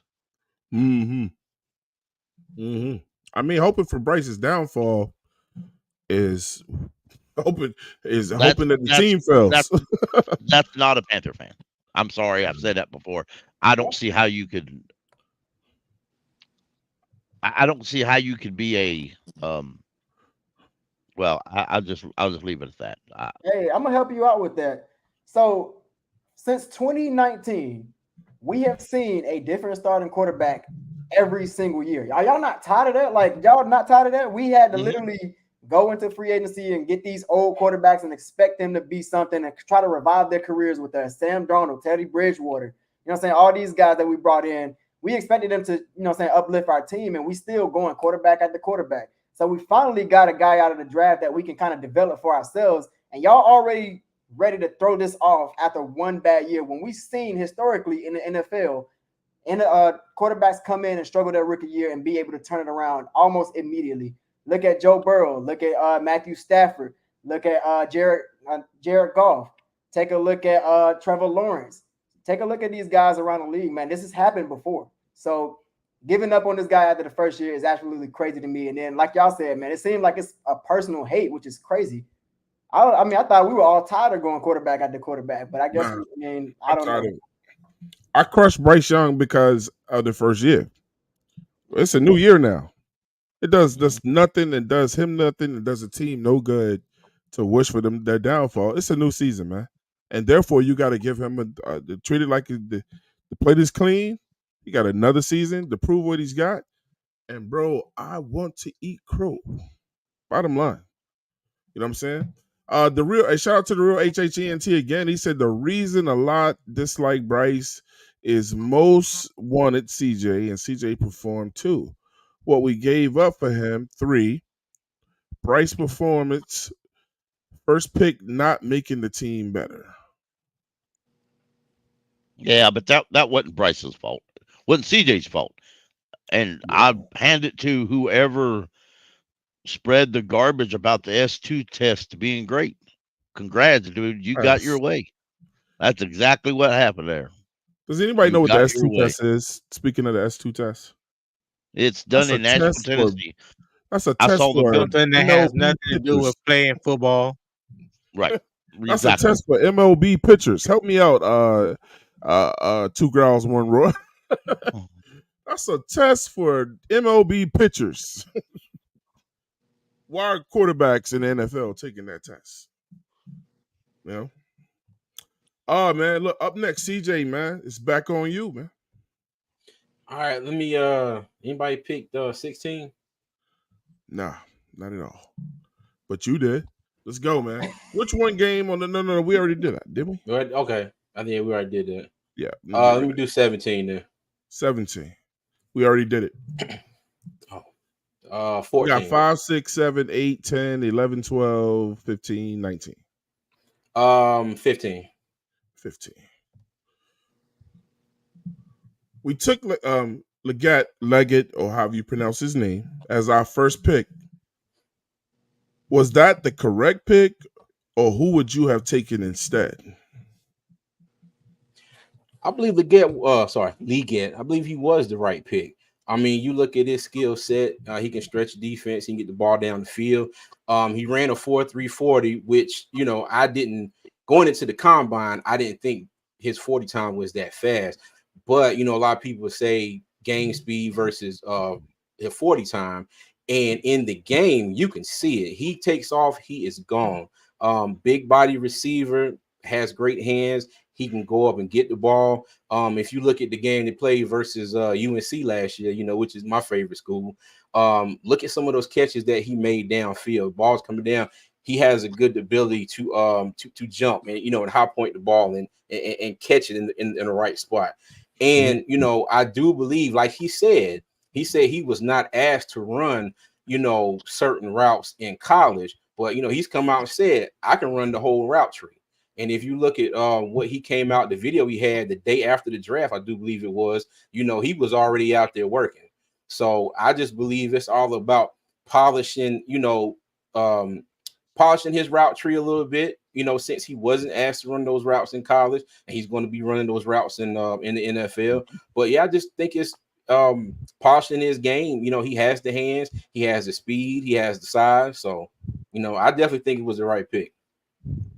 Okay. Yeah, if I can rebuttal a little bit or just agree, I agree with that a lot. The one thing that I like so much about Liggett is after the draft, when they asked him about what he was doing now, he was running the routes that he had heard the media say he sucked at. He was learning to run them. That shows me that he's willing to learn at the drop of a hat. If he even if he expects that somebody says he's bad at something, he's going to work on that. So I know he's going to work. Unlike some who just wants to go party as soon as they get drafted. But that's what I liked a lot about him. Okay. Anybody else? For me, I don't think it was the right pick. It's still a good pick. It wouldn't have been my choice. My choice was my top 3 wide receivers coming out were Keon Coleman, Lad McConkey, and Ricky Pearsall. And for the mere fact that they had the best hands of all of the receivers that would have been available to us at pick 33. That's not including Malik Neighbors and MHJ and those guys. But for the second round of pick 33, me personally, I like Keon Coleman better than Xavier Legette, because when I look at it, I look at the production not only that he had last year at Florida State, but the production he also had at Michigan State. You're talking about a former basketball player as well, someone that knows how to use his size, go up and contest, get contested catches, which in the NFL, a lot of the catches are contested catches, whether you are a great route runner or not. Those windows in the NFL is a lot smaller than they are in college. I just want to see somebody that can just go up, that's willing to go across the middle, that can create separation, and that can naturally, snatch the ball out the air. So yeah, Keon Coleman would have been my choice. Keon Coleman was definitely my choice. But that's just because, man, I went to Florida State fan, all the whole bit. And so yeah, mine was totally biased. But I understand that. Last year I won Jalen Hyatt draft first overall. So yeah, but when we got Leggett, I was happy. I was not mad at all. Mm-hmm. All right. So here we go. Diesel Skills is up. Let's go lucky number 7, Mr. Twan. Lucky number 7. Let's get it. Before we start, man, shout out to Navash with the $5 super chat. He said if Bryce Young is good next year, we all deserve to celebrate it if it happens. If he's bad, we should be able to be critical of him as well. End of story. That's fair. That's fair, man. Shout out to Navash, man. That's fair. Yeah, that's fair. Yeah.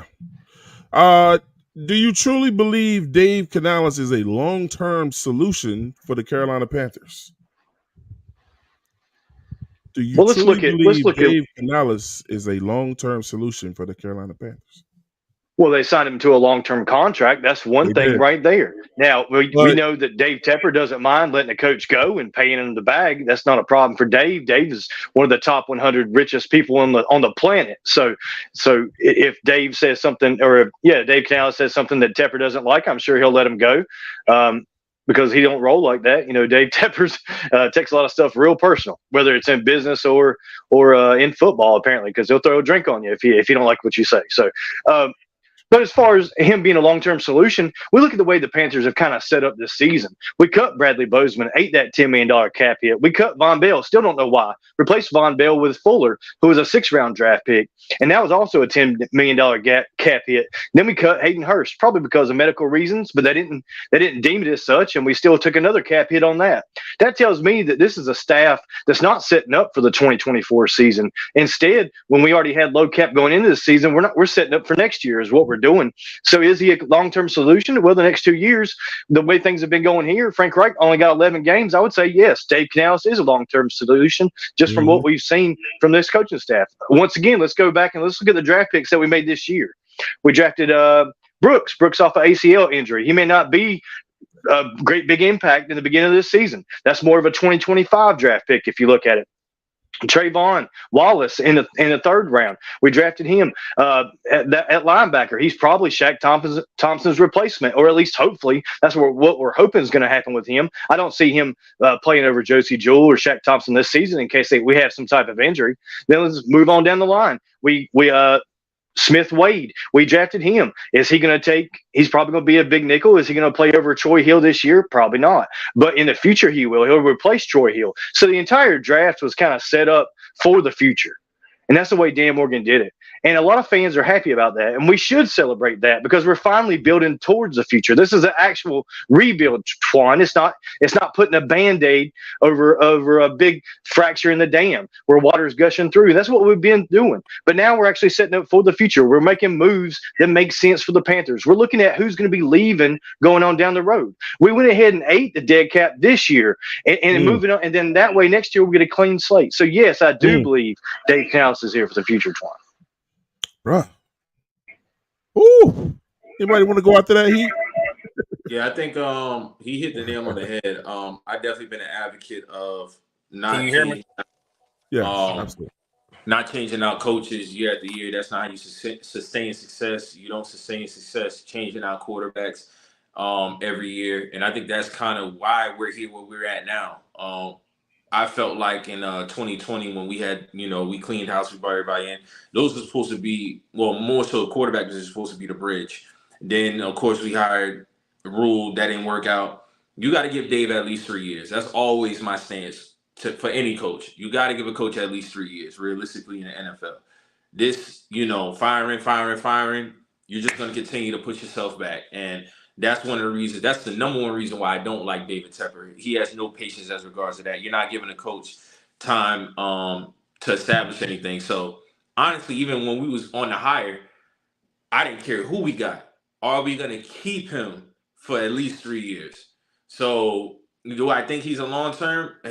I would like him to be. It all comes down to Tepper, and I have to see first before I say he is the long term, but I would like him to be. But I don't want to get into another situation where we get to the end of the year, we didn't like what we liked, and we let him go. No, we can't. We can't continue to do that. We got to keep this guy for at least 3 years. Mm-hmm. Very, Hey, very Twan. nice.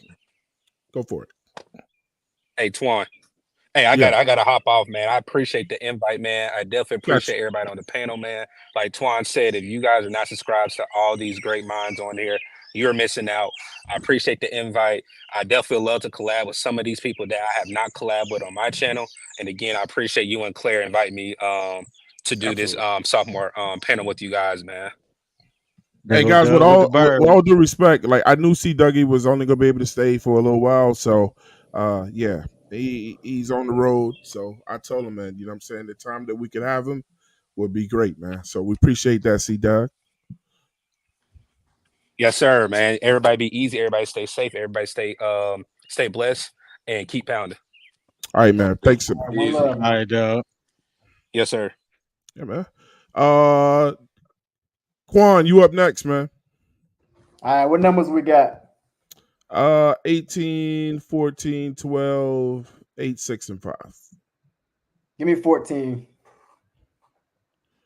14 is, how did you feel about us drafting a running back, Jonathan Brooks, coming off an injury?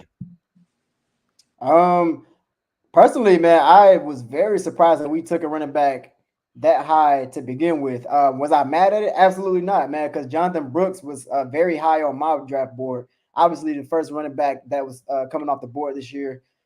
I mean, he brings something to the table that we definitely need here in the Carolinas. We talk about having a power back, somebody being able to push the power and, you know, saying do it all, a true third down back. This is your guy right here. Yes, he is coming off an injury, but that injury does not concern me at all. I mean, I think, correct me if I'm wrong. It don't concern you at all? No, not at all. Correct me if I'm wrong. I believe it was Jahmyr Gibbs that came off of an ACL injury last year. If I could be wrong, it was one of those running backs that came out that had an injury, but that's fine. No, it wasn't Jahmyr Gibbs. You know what I mean? Let's slow your roll. We got plenty of running backs in this room to where he doesn't have to be a contributor right away. So let him slowly, you know what I'm saying, heal, and let's use these other running backs while he's slowly put into the rotation. So I'm not mad at it at this pick at all. I actually love this pick. I hated it. Yeah, I'm not. I didn't Trey mind it. Benson was right there. Yeah, I didn't mind it at all because we had done it before. We drafted Jonathan Stewart when he was coming off an injury.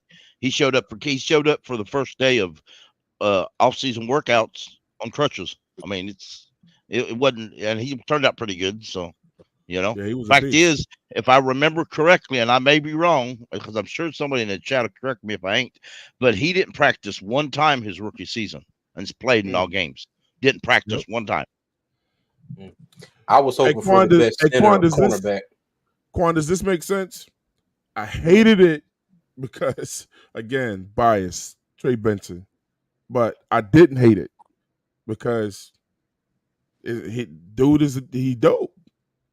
He's dope. You know what I'm saying? Getting an open field. I liked everything. I liked a lot of things. The traits about him just scratched my head because I was so happy that somebody was like, yeah, man, you know, he coming off an injury. And I was like, why did we do that? Yeah. If he wasn't injured, he would have been the first running back taken off the board. Right. Yeah. And he still was, wasn't he? Yeah, he was. He was the first. He still was. He was. He just would have been higher. Like I'm with Twan. I feel you because, you know, of course, me and you, we both Florida State fans. So exactly. You know, of course, I wanted to see Keon with us. Not mad at Leggett, but I would have liked to see Trey with us too if we was gonna go running back. But I like Jonathan Brooks' tape, man. I like his tape. Nice. So yeah, you know, I don't think we'll take a. I don't think this would be an L for us long term. I'm with y'all. Go ahead, Tony. With Mike and Tuandon, I'm with you guys. I want to trade Benson. Trey Benson as well. Talking about a bigger back, faster. Trey Benson ran like a 4.39 at the combine.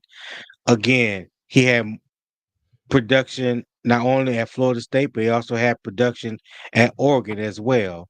Yep. So, you know, that's one thing that when I look at some of these prospects coming out in the draft, especially when you're talking about in the first, you know, 2 or 3 rounds, I want to see more production than just 1 year. And I know someone in the comments mentioned that I haven't seen Xavier Legette tape. Well, I have.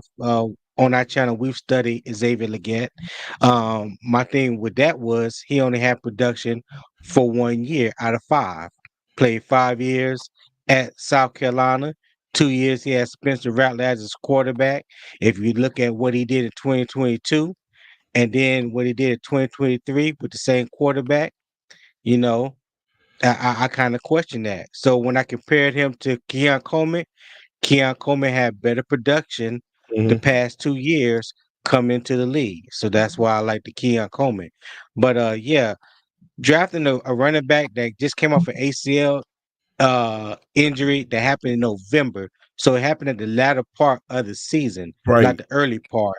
So taking him that high, and I know a lot of people were saying, well, Dallas wanted him, and I'm glad we took him, you know, instead of letting Dallas get him. I don't think it was a competition in the mind of the GMs. Well, let's take him before Dallas get him. Yes, he had some good tape at Texas, but we also have to be mindful too. He didn't play a full year at Texas, and the year before last, he played behind Bijan Robinson and Rashawn Johnson.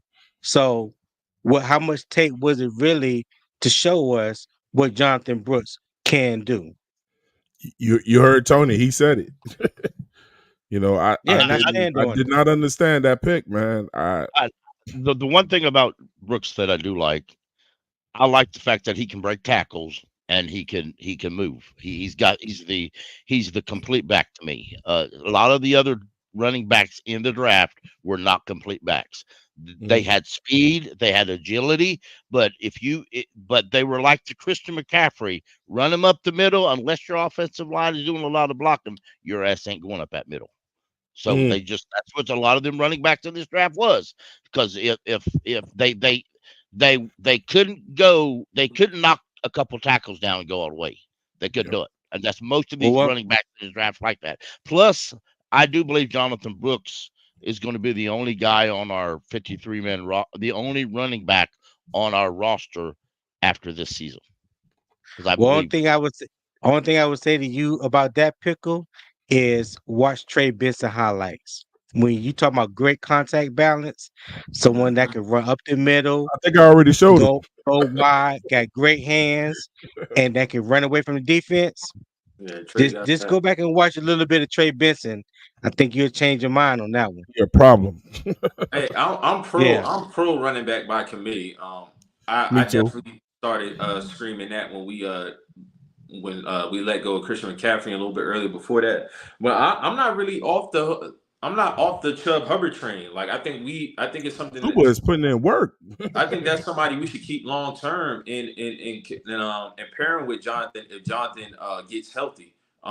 I'm off Miles Sanders, so I'm more so looking at a tandem of Brooks and Chubb Hubbard. I think Chubb Hubbard has really proved himself. He's worthy of staying with us. And like I said, pro running back by committee. I'm not the guy who wants to see my running back get 25 to 35 carries a game. Let's split these carries up. Let's get some different looks for these. Have these defenses prep for more than one guy.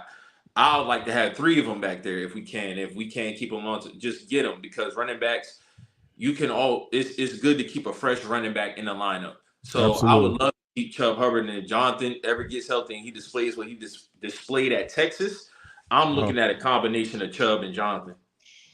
But guys, haven't we seen that before? Every year that Carolina has been great, we've had what? We had a 2 running back system. True. Or 3. True.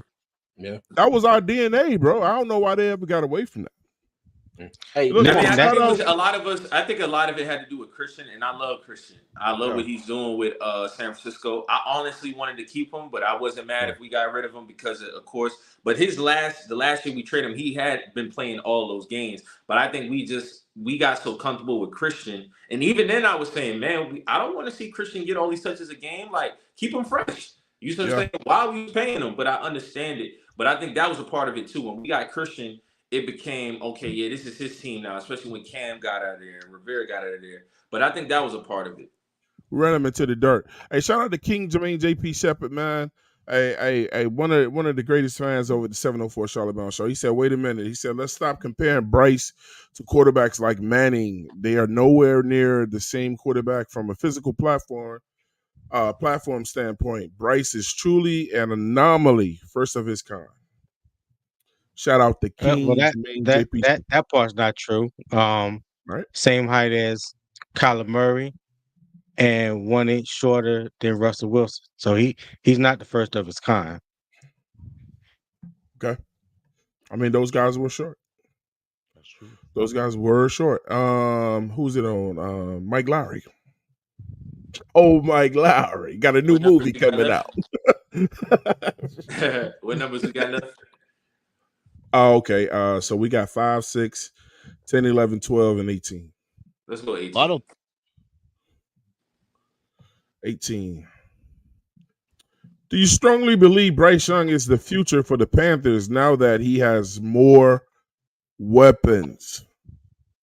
Yeah, I felt like that the moment we drafted him.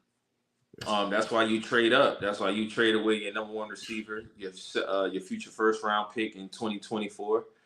And I think a second round pick in 2025. I think he has all the tools. I don't have no question marks for real about Bryce. It's just about, is he going to learn from his mistakes at this point?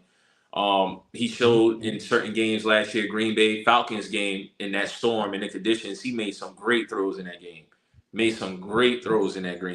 The first game out the gate, he had those throws like, okay, I could clearly see that was rookie, throwing the back-to-back interceptions to Jesse Bates when it looked like it was the same thing. This guy's coverage is tricking him. But I don't have no question marks for Bryce, man. I can tell it's a guy that when he talks, it doesn't seem nothing that's forced as far as his want to be great. It looked like he has it in his DNA. And I think a lot of that has to do with how his upbringing. Of course, he was always rated at each level high for a reason. Mhm. Like, he has it in him. He has that it factor. So I don't have no concerns about Bryce being our guy long term. Of course, you want your quarterback to have it. I'm not the guy who, oh well, he had this. I don't care if he had 07 Randy Moss, 05 T.O., whatever the case may be. Like, I want my quarterback to have the best of the best as well. You see what I'm saying? So I don't use it as a knock. You want him to have the weapon. So as long as these guys continue to grow, because I almost wanted to throw away Mingo. I almost wanted to throw him away because that guy last year was killing me with his route running. But I think with the addition of Leggett, of course, you still got Adam. Like I said, as long as Bryce continues to stay in the film room and translate it to the field, he'll be fine. Absolutely. I'm gonna rapid fire just a little bit, and we're gonna go on to Tony and let him pick. What we got? What we got left on? 5, 6, 8, 10, 11, 12, 19. Let me go 19. Can't let you go 19. That's a special question. We'll do that one last. I will give me 5 then. Give me 5. Yeah, hey, 19 is a doozy. What player do you feel could be a surprise trade or cut? We already did that. No, we didn't. Yeah, we already did that. Yeah, we already did that one. Give me 6. Give me 6. 6. All right, man. What player did the Panthers pick in the draft that you were not pleased with? Not any free agents in the draft. Oh man, in the draft that we're not pleased with. And guys, don't pay attention to the chat, man. Say exactly what's on your mind, bro. I would have to say that Jonathan Brooks pick because I didn't expect it. Like I said, I feel like center was definitely a pressing need for us more than running back. Again, I believe in showing up that the trenches, that offensive line need work. No, we brought in those 2 guards, but we still need to take care of that center position. And then we took a running back, like we just stated, coming off a torn ACL, is that's more than likely not going to be available to you the first 4 or 5 weeks of the season. I don't really see Jonathan Brooks getting into the rotation until probably after the bye. And the reason why I say that is because if this guy is your future RB1 and he's coming off an ACL injury and you just made that investment to trade back up into the second round and select him, then there's no need to rush him. You want to protect your investment. You want to protect what you deem to be your future running back 1. But yeah, so that would be the pick that I didn't like the most. I didn't like that pick. I think there was a whole lot of other needs that we needed than a running back coming off an ACL injury. I'm gonna go to Tony next on this. Hey Tony, let you follow up. This is Tony. Not Tony. I'm at CJ because I saw CJ shaking his head in the background.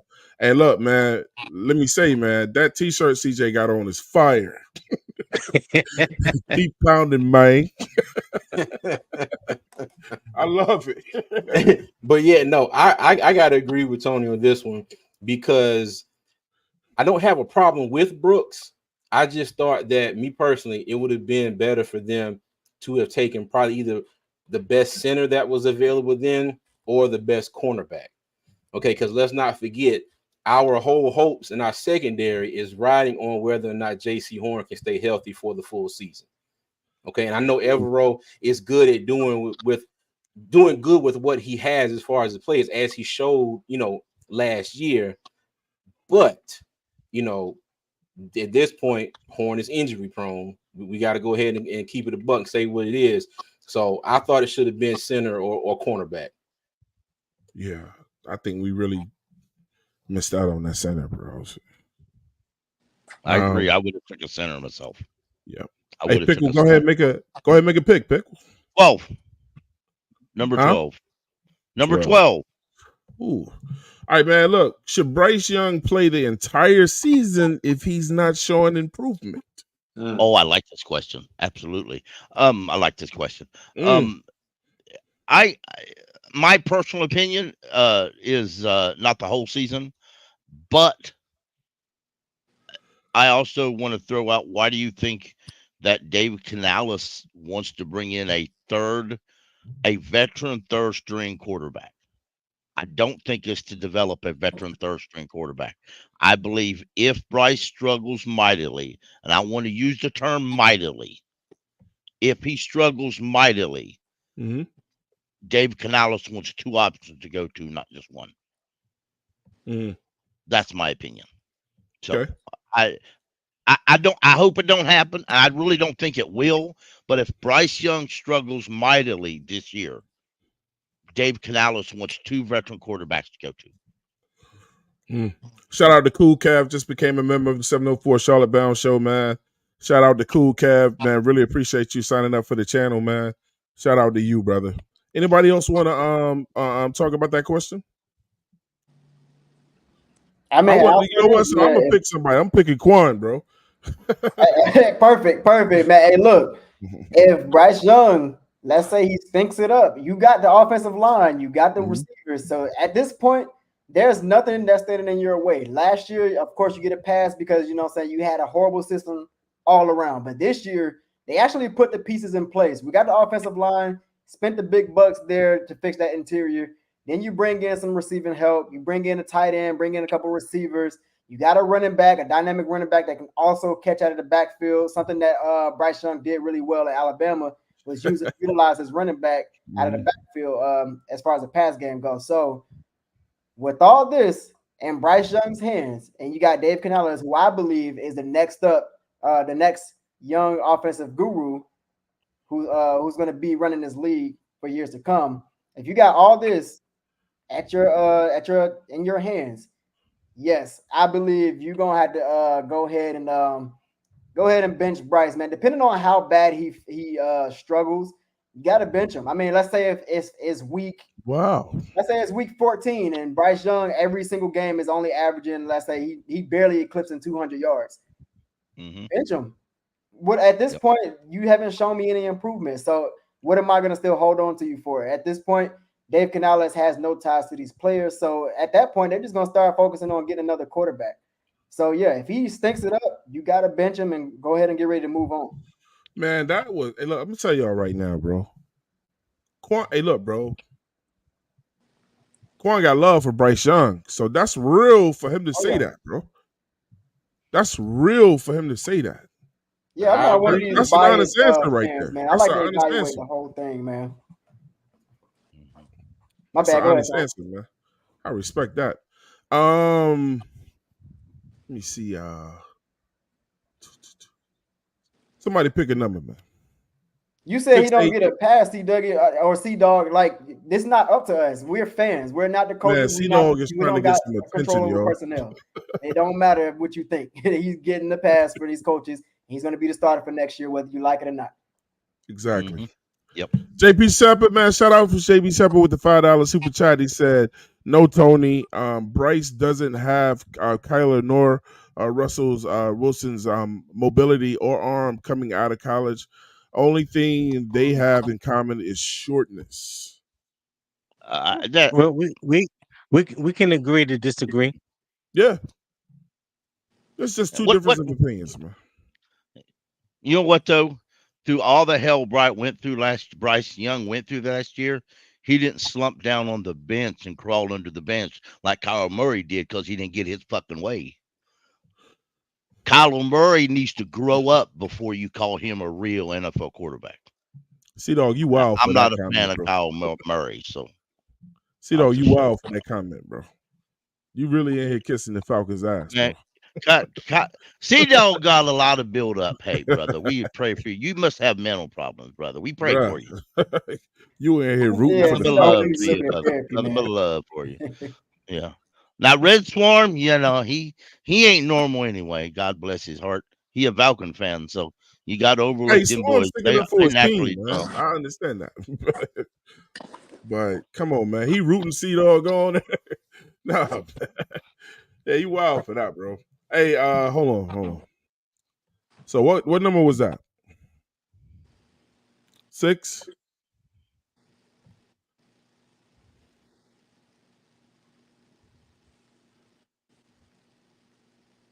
All right, let me get rid of that one. Yeah, All right. I picked number 6. I Yeah, picked number 6. Yeah.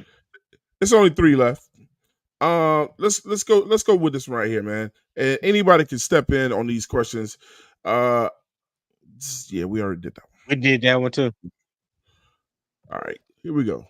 What award could the Panthers receive at the NFL? Trying to make them a hockey team at the NFL honors. Which player or coach? If there's an award that could be won by the Panthers or a player on the team, which award could somebody possibly win at the NHL honors?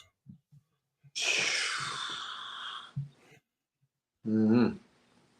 Maybe I'll go ahead. JC for comeback player of the year. JC Horn, yeah, Maybe that's one. I was going to say Austin Corbett, same comeback player of the year for Austin Corbett if he had a good year at center after that ACL and MCL injury. That's another one. Yeah, fact. That's another one. Yeah, fact. That's a good one too. Facts. Yeah, I only see comeback player award. Maybe I don't see nothing offensive player, rookie of the year. Yeah, That's usually when that happens. I say comeback player of the year probably Austin and maybe JC. All right. I say man of the year, maybe. Depending on, it might be somebody from defense. Let's say Derek Brown. Let's say he go out in the community, you know what I'm saying? He makes some noise on the field, of course, too. He probably could win man of the year. I don't know. I'm just throwing something out there, man. Yeah, he doing some off-field stuff. That is very possible. Yeah. Mm-hmm. I thought you was about to say DPOY. Hey, thought man. you was going to say DPOY. Yeah, Hey, look, I got Ian Thomas for best comeback player of the year. Shit. Stop it. Don't do that. Stop Don't do that, it. Twan. Don't do that. hey, Twan, I want to shout you out, brother. Ian Thomas is going to be the best player the UFL has ever had. He going to the Renegades. Because the UFL needs a couple good tight ends, man. Bro, look. Now, unfortunately, the weight Thomas has put on, he might have to play fullback or maybe even center. Oh man, I mean, everybody else can play center. Why not Ian Thomas? Why am I dying on that Ian Thomas hill, bro? Man, I don't know, man. Just you suicidal, dog. Man. Suicidal. It ain't a hill no more, Twan. It's flat. Yeah. Yeah, it's a bump in the road. It ain't even a bump. Yeah, I-85 flat. I'm out here. You know what I'm saying? I'm out here on some brick.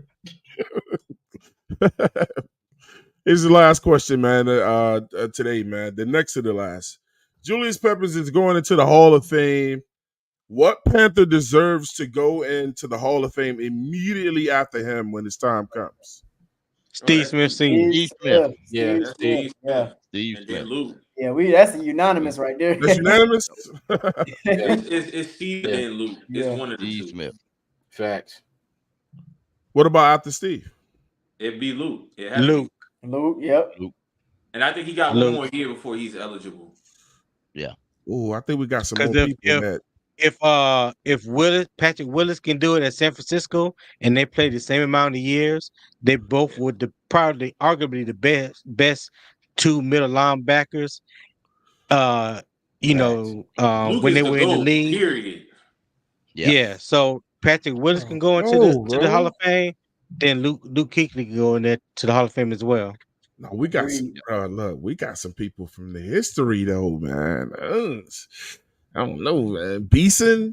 I don't know. We got some. Now listen, Twan. We got some Beeson nice was people good. that played with the team. John Bro. Beeson was good, but John Beeson is not Hall of Fame material. Not Hall of I Fame, love yeah. John Beeson. Don't get me wrong, but he's not Hall of Fame material. He's just not. Twan, stop it. Stop. Just stop. Yeah, He might be I love Panthers Beeson, Hall but of Fame, not Hall of but he Fame. ain't Honestly, we NFL Hall of Fame. only got 3 Hall of Famers. I'm lying. Look, man. Moosin should go in, bro. I'm standing on that hill. He ain't getting in. Nah, I'm standing on that. He getting in. Okay, but I see some players way Maybe less. Hall of Honor. I see some guys that Muhammad is better than going to the Hall of Fame, bro. At wide receiver? You haven't seen that. Yeah, Twan, You haven't seen that. And it's hard for wide receivers to get in. So you haven't Come seen on, it. Twan. You just should hurt me with thought that, about bro. that. You should thought about that question before you gave an answer. I don't know. Yeah. Hey, man, maybe somebody from the 1950s or something that went in that don't need to be in there. No, I can't. Yeah, man. Moose, you might be hurting, man. No, but it would be Steve first. It would be Steve and then Luke. Hey, man, I agree. Hey, look, man, we come to the last question. Watch this, man. This one is for y'all and for the fans because nobody's ever really addressed it on the show or something like that. But we gonna have some fun with it. I ain't even gonna say it out of my mouth. Just gonna throw it up there. This should also be unanimous.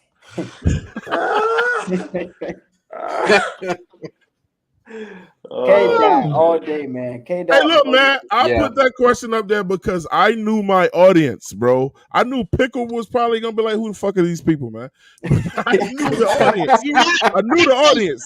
I ain't the whole damn thing. Yeah, I knew Quan was on here. All I know about them two is what people say on Twitter, and you know that shit wrong. So I knew Quan was on here. I knew Mike Lowry was on here, bro. And Doug and them. Yeah. Who won the battle, man? Hey, Twan, I ain't gonna lie. And I gotta Go ahead, say, Kendrick got the dub, man. I'm gonna start with 2 grounds, 1 Roy. Go ahead, man. Who you got? Kendrick, man. K-Dot. All day, Kendrick. CJ. Hey, I'm gonna go with Kendrick, but I ain't gonna lie though. I just heard that damn BBL Drizzy song last night, and I swear I've been singing that crap all day. I think the catchiest song was that "They Not Like Us." They not like us. I want to be able to sing that song one day, though, bro. As far they as the rocking Panthers. that in the clubs in Durban, South Africa, dog. Bruh. Then Durban, South Africa, they are rocking that song. It was on somebody posted on Twitter last week. I was like, wow. They in the clubs in Africa. Man, that's crazy. When disc records can reach that far and make you party like that, that is insane, bro. Hey, look, man, check this out, bro. It's been an incredible show. Incredible panel. But we come to the end, though, man.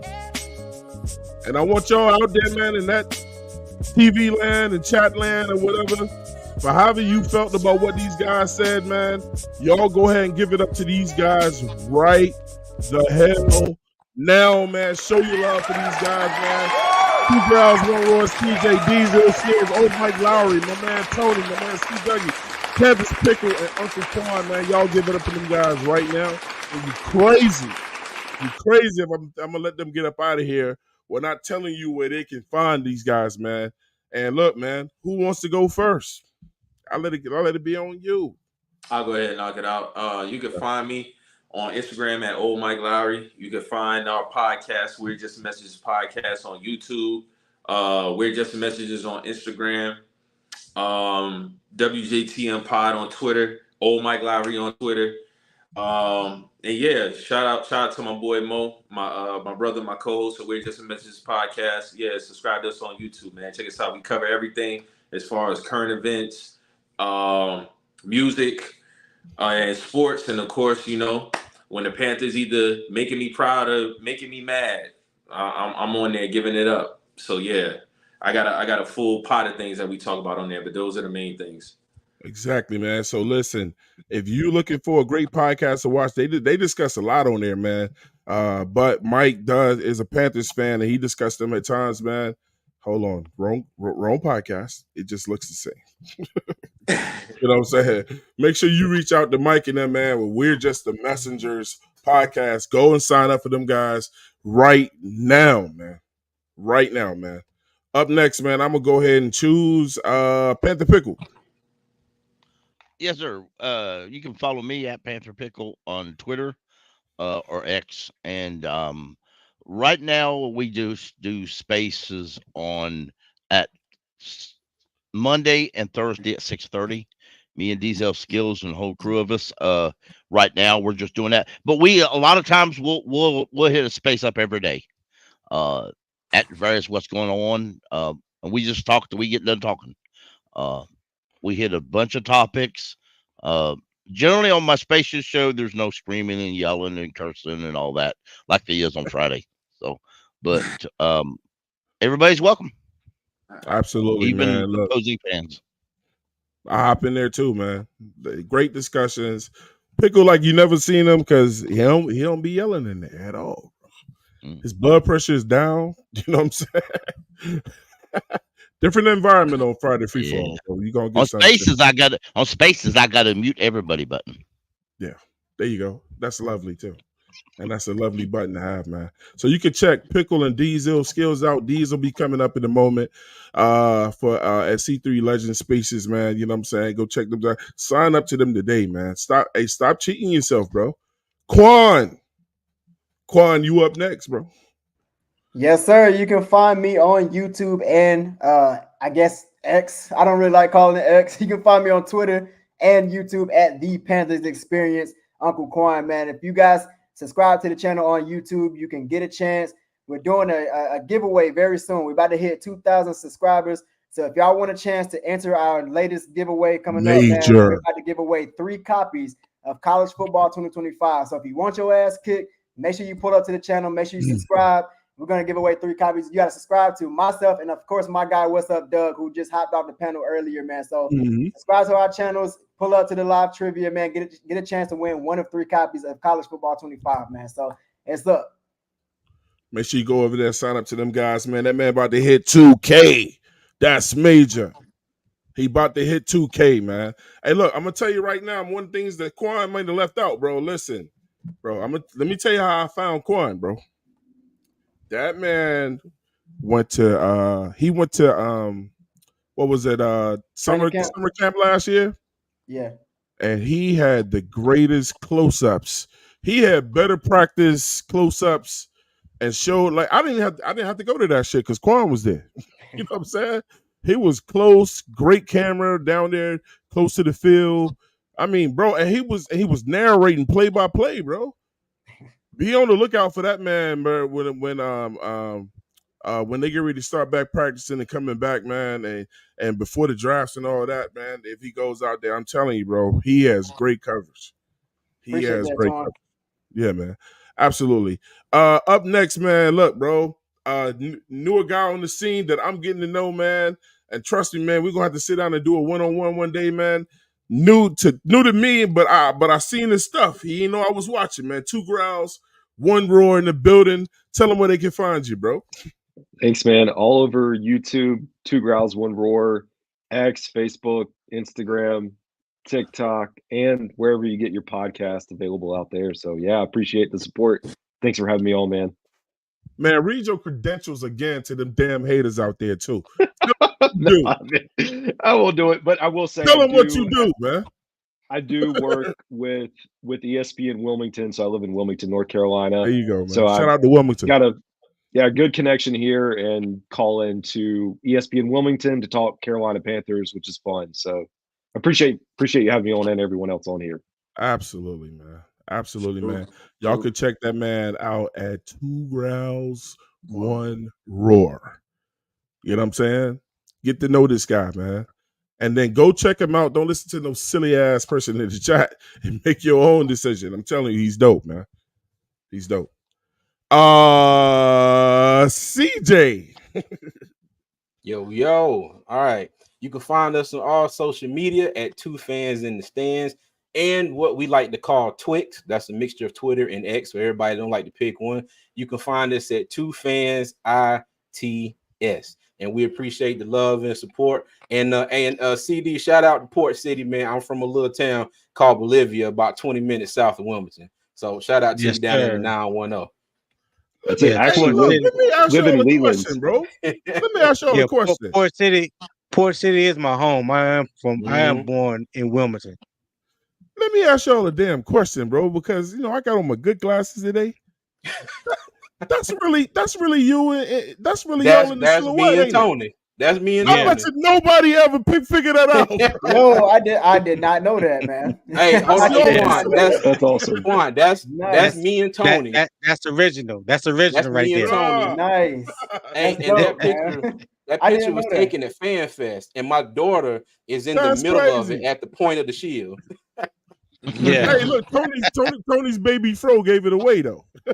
Yeah. You know what I'm saying? Hey, Twan, it's packed down right now. It's out there. It's packed that's down. dope, man. Yeah. Tony, it's on you, Tony. Right now.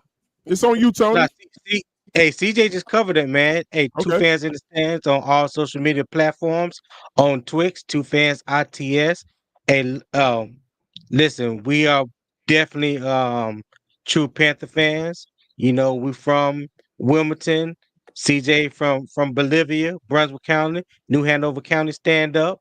And listen, man, that's what it is. I'm gonna be a Panther fan no matter what player come and go. I'm always root for the Panthers. Yes, sir. Players come and go, Panther Nation gonna always stand up. Show them that t-shirt, CJ. Show it again, man. Keep pounding, man. There you go, bro. That's hard. Hey, look, man.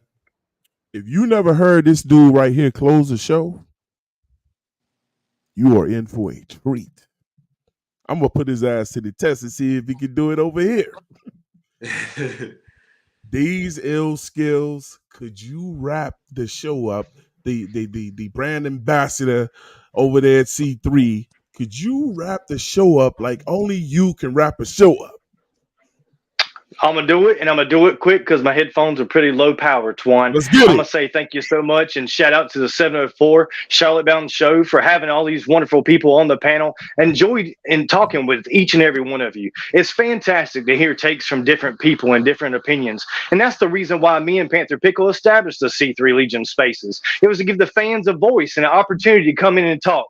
Sometimes the Friday free-for-all is so busy it's hard to get in and get a word in edgewise. But on the C3 Nation Spaces, we're there for you each and every week, and we welcome everyone to come in and say what they want to say about the Panthers. And kind of Twan's point of having this show was the fact that there's different strokes for different folks. Me and Pickle are a little bit older. You may want to follow a podcaster that's a little younger than me and Pickle. We have different opinions than maybe some younger podcaster would have. Or maybe you like someone with a different vernacular than what I use. And that's okay. You should choose the Panthers fandom that makes you the happiest. And we encourage you to delve into multiple podcasts, which I know a lot of people out there do. And I want to thank all the Panthers fans for joining us tonight and being a part of this. It's been a lovely opportunity for all of us to get together and share the different opinions, but all in the same fandom.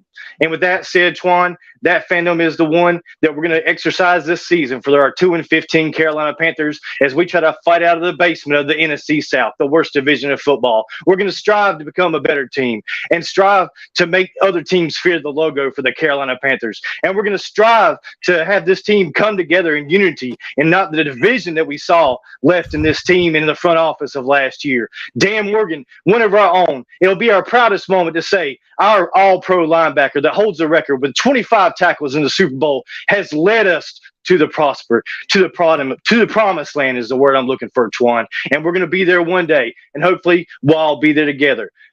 Keep pounding, Panthers fans. Yes, sir. Yes, sir. Hey, my man. Skills of these panel members, bro. Hey, you available for voiceover? Bro, if you ain't excited to be a Panther after that, bro, I don't know what the fuck he does. Like, bro, I just don't know, man. Hey, look, man. Thank each and every one of you guys taking your time out, man. I speak on behalf of the 704 Charlotte Bound Show. Ray Pabon, my man Edge, my brother Ray Pabon, man, and my man Nick. You know what I'm saying? We all appreciate y'all, man, for shining the show and just bringing that heat, man. You know what I'm saying? This is 704 Charlotte Bound Show, man. That's 2 growls, 1 roar, 2 fans in the stand, man. We got the spaces with Pickle and Diesel Squills, my man. The Panther Experience with my man, Uncle Quan, man. 2 fans in the stand with my brother CJ and Tony. We're just the messengers with my man, old Mike Lowry. And my brother that had to leave early, man, C. Dougie, man. You know what I'm saying? Over there, shout out to C. Dougie with everything he do. I'm Tuandon, man. We did it again, man. I look forward to doing this again next year. You know what I'm saying? But look, man, these guys right here, if you don't go sign up for these guys and listen to these dudes, if you like what you heard today, man, you're doing yourself an injustice, man. Tuandon, I said what I said, man. We out, bro.